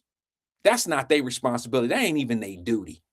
But when you black radio, there is a responsibility to be accurate and to be as truthful to my people as you possibly can. I don't expect any of that from another location, from anywhere else. I don't expect that. But when you have my people you have the attention of my people, I expect you to be fair in your assessments of how we're being treated and what's going on. And when I don't see that, then I have to open up other cans of conversation about the same topics. I have to say something that's going to make people say things and question things and say, did that really happen? I mean, you got to be honest. You got to be honest. They've never said anything good about Trump on the radio, on black radio. It's a cancer over there. Okay, it's a cancer over there. And then about Trump. And then if you go over and you listen to how 700, they never had anything good to say about Biden. And that's just normal politics stuff to me. The difference is I get offended when my people lied to. Because when my people are lied to, it plays a bigger part in our decision making, in our lives, and how we get treated locally in our cities. I'm just being honest with you. That's why I like to hear certain things and know if it's genuine. And just because I might say something about, I might say something in favor of what Trump has done, don't necessarily mean I like him, but you're not going to say something that's off and not right about Trump, and it plays a big role in how somebody on my side that look like us, how they make their decision. I don't think that's fair. Don't be deceptive. Talk about things. See, this is the problem that I see. Just like Charlie Lucan said today, a Democrat, and I totally agree with him. He said, every time we have a problem that we need to solve in the Democratic Party, or we have something local we need to solve, somebody wait for Trump to do something so we can talk about that. It's very clear that he's saying you're focusing on Trump way more than you're focusing on yourself. And I totally agree with that. Blessing said, Lucan knew exactly what he was doing, Wyatt. I do believe that they should get started with that. They promised with that railroad money, but I don't believe him one bit. Well, maybe not. I don't even know him. You know what I'm saying? But I know that what he said matches my feelings. So if he's a liar, I'm sorry. What he said today matches my feelings. And it's not like I just heard him say it and now I'm in love with it. I've been saying it. I've been saying you focus. Remember when the election was going on and they was doing debates and I kept criticizing? I was true. Yes, it's true. I criticized black radio because I said, you're focused on what he's doing. Focus on what we're getting. Focus on our person. Remember, I used to use the analogy of, why are you focusing on your ex-girlfriend all the time? Focus on your new one. Why you keep talking about the old one? Why don't you talk about the new one? Talk about what we gonna get. Talk about what your person's going to do instead of talking about what that person is gonna do. Talk about what, you see what I'm saying? I remember having those conversations. I remember bringing it to the table, and I remember people coming in here and calling me names because I was giving you these things. And I used to always say, all right, we know who the bad guy is. We know that's how you feel about that. But what about your guy? You know more about the guy you don't want, but you don't know about the guy that you're going to get. Remember that? talk bad about the guy, your opposition, all day long, but you don't know nothing about the person that you voting for. You don't even really understand their policies. They teach you that they just teach you that person's bad, and you don't even focus on the person you're going to get. I've had those conversations plenty and many a times right here on this program. It's 4:30. That's my time. Peace and love to everybody, man. I'm going to be here. I'm going to try to be here tomorrow at 1 o'clock on time because tomorrow Friday, and I'm going to be really busy with the office. So peace and love to everybody, man. I'll see you on the next one tomorrow at 1 o'clock. Out. Just feel right here, quick. It's like it's supposed to happen, this one right here. Young. God damn.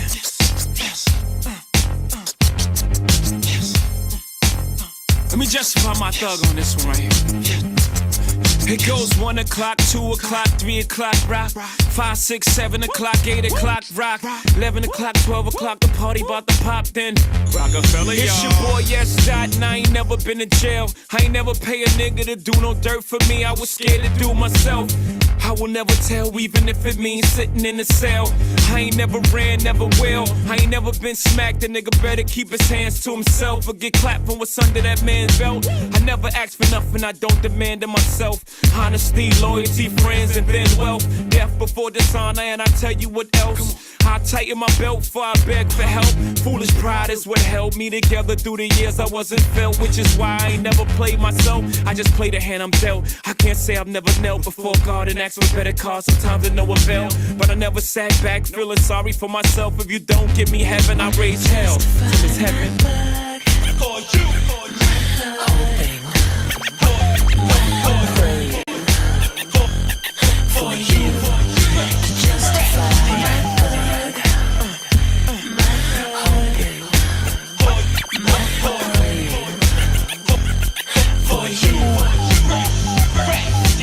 shoot my dog, I'ma kill your cat. Just the unwritten laws in rap.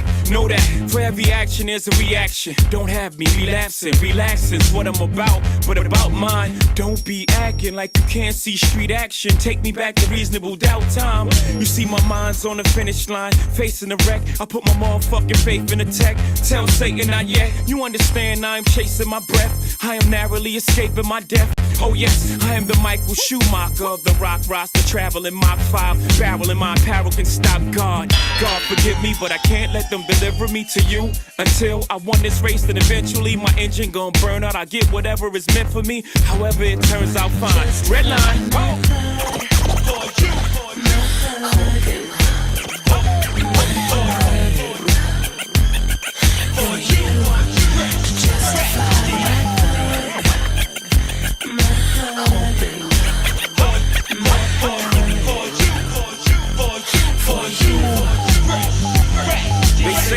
For an eye, we both lose our sight, and two wrongs don't make a right. But when you've been wrong and you know all along that it's just one life, at what point does one fight? Good question, right? For you knock the ball, try to put your dogs in it, 10 and a halves for a minute and a half. Bet that stops all the grinning and the laughs. When you play the game of life and the win ain't in the bag. When your options is none and the pen is all you have. Or the block, niggas standing tight as lemons on the app. Try to cop a shop, call they self-cleansing in the cash. But can't put their name on paper cause then you on blast. Mr. President, is drugs in our residence. Tell me what you want me to do. Come break bread with us. Mr. Governor, I swear there's a cover up. Every other corner there's a liquor store. Fuck us up.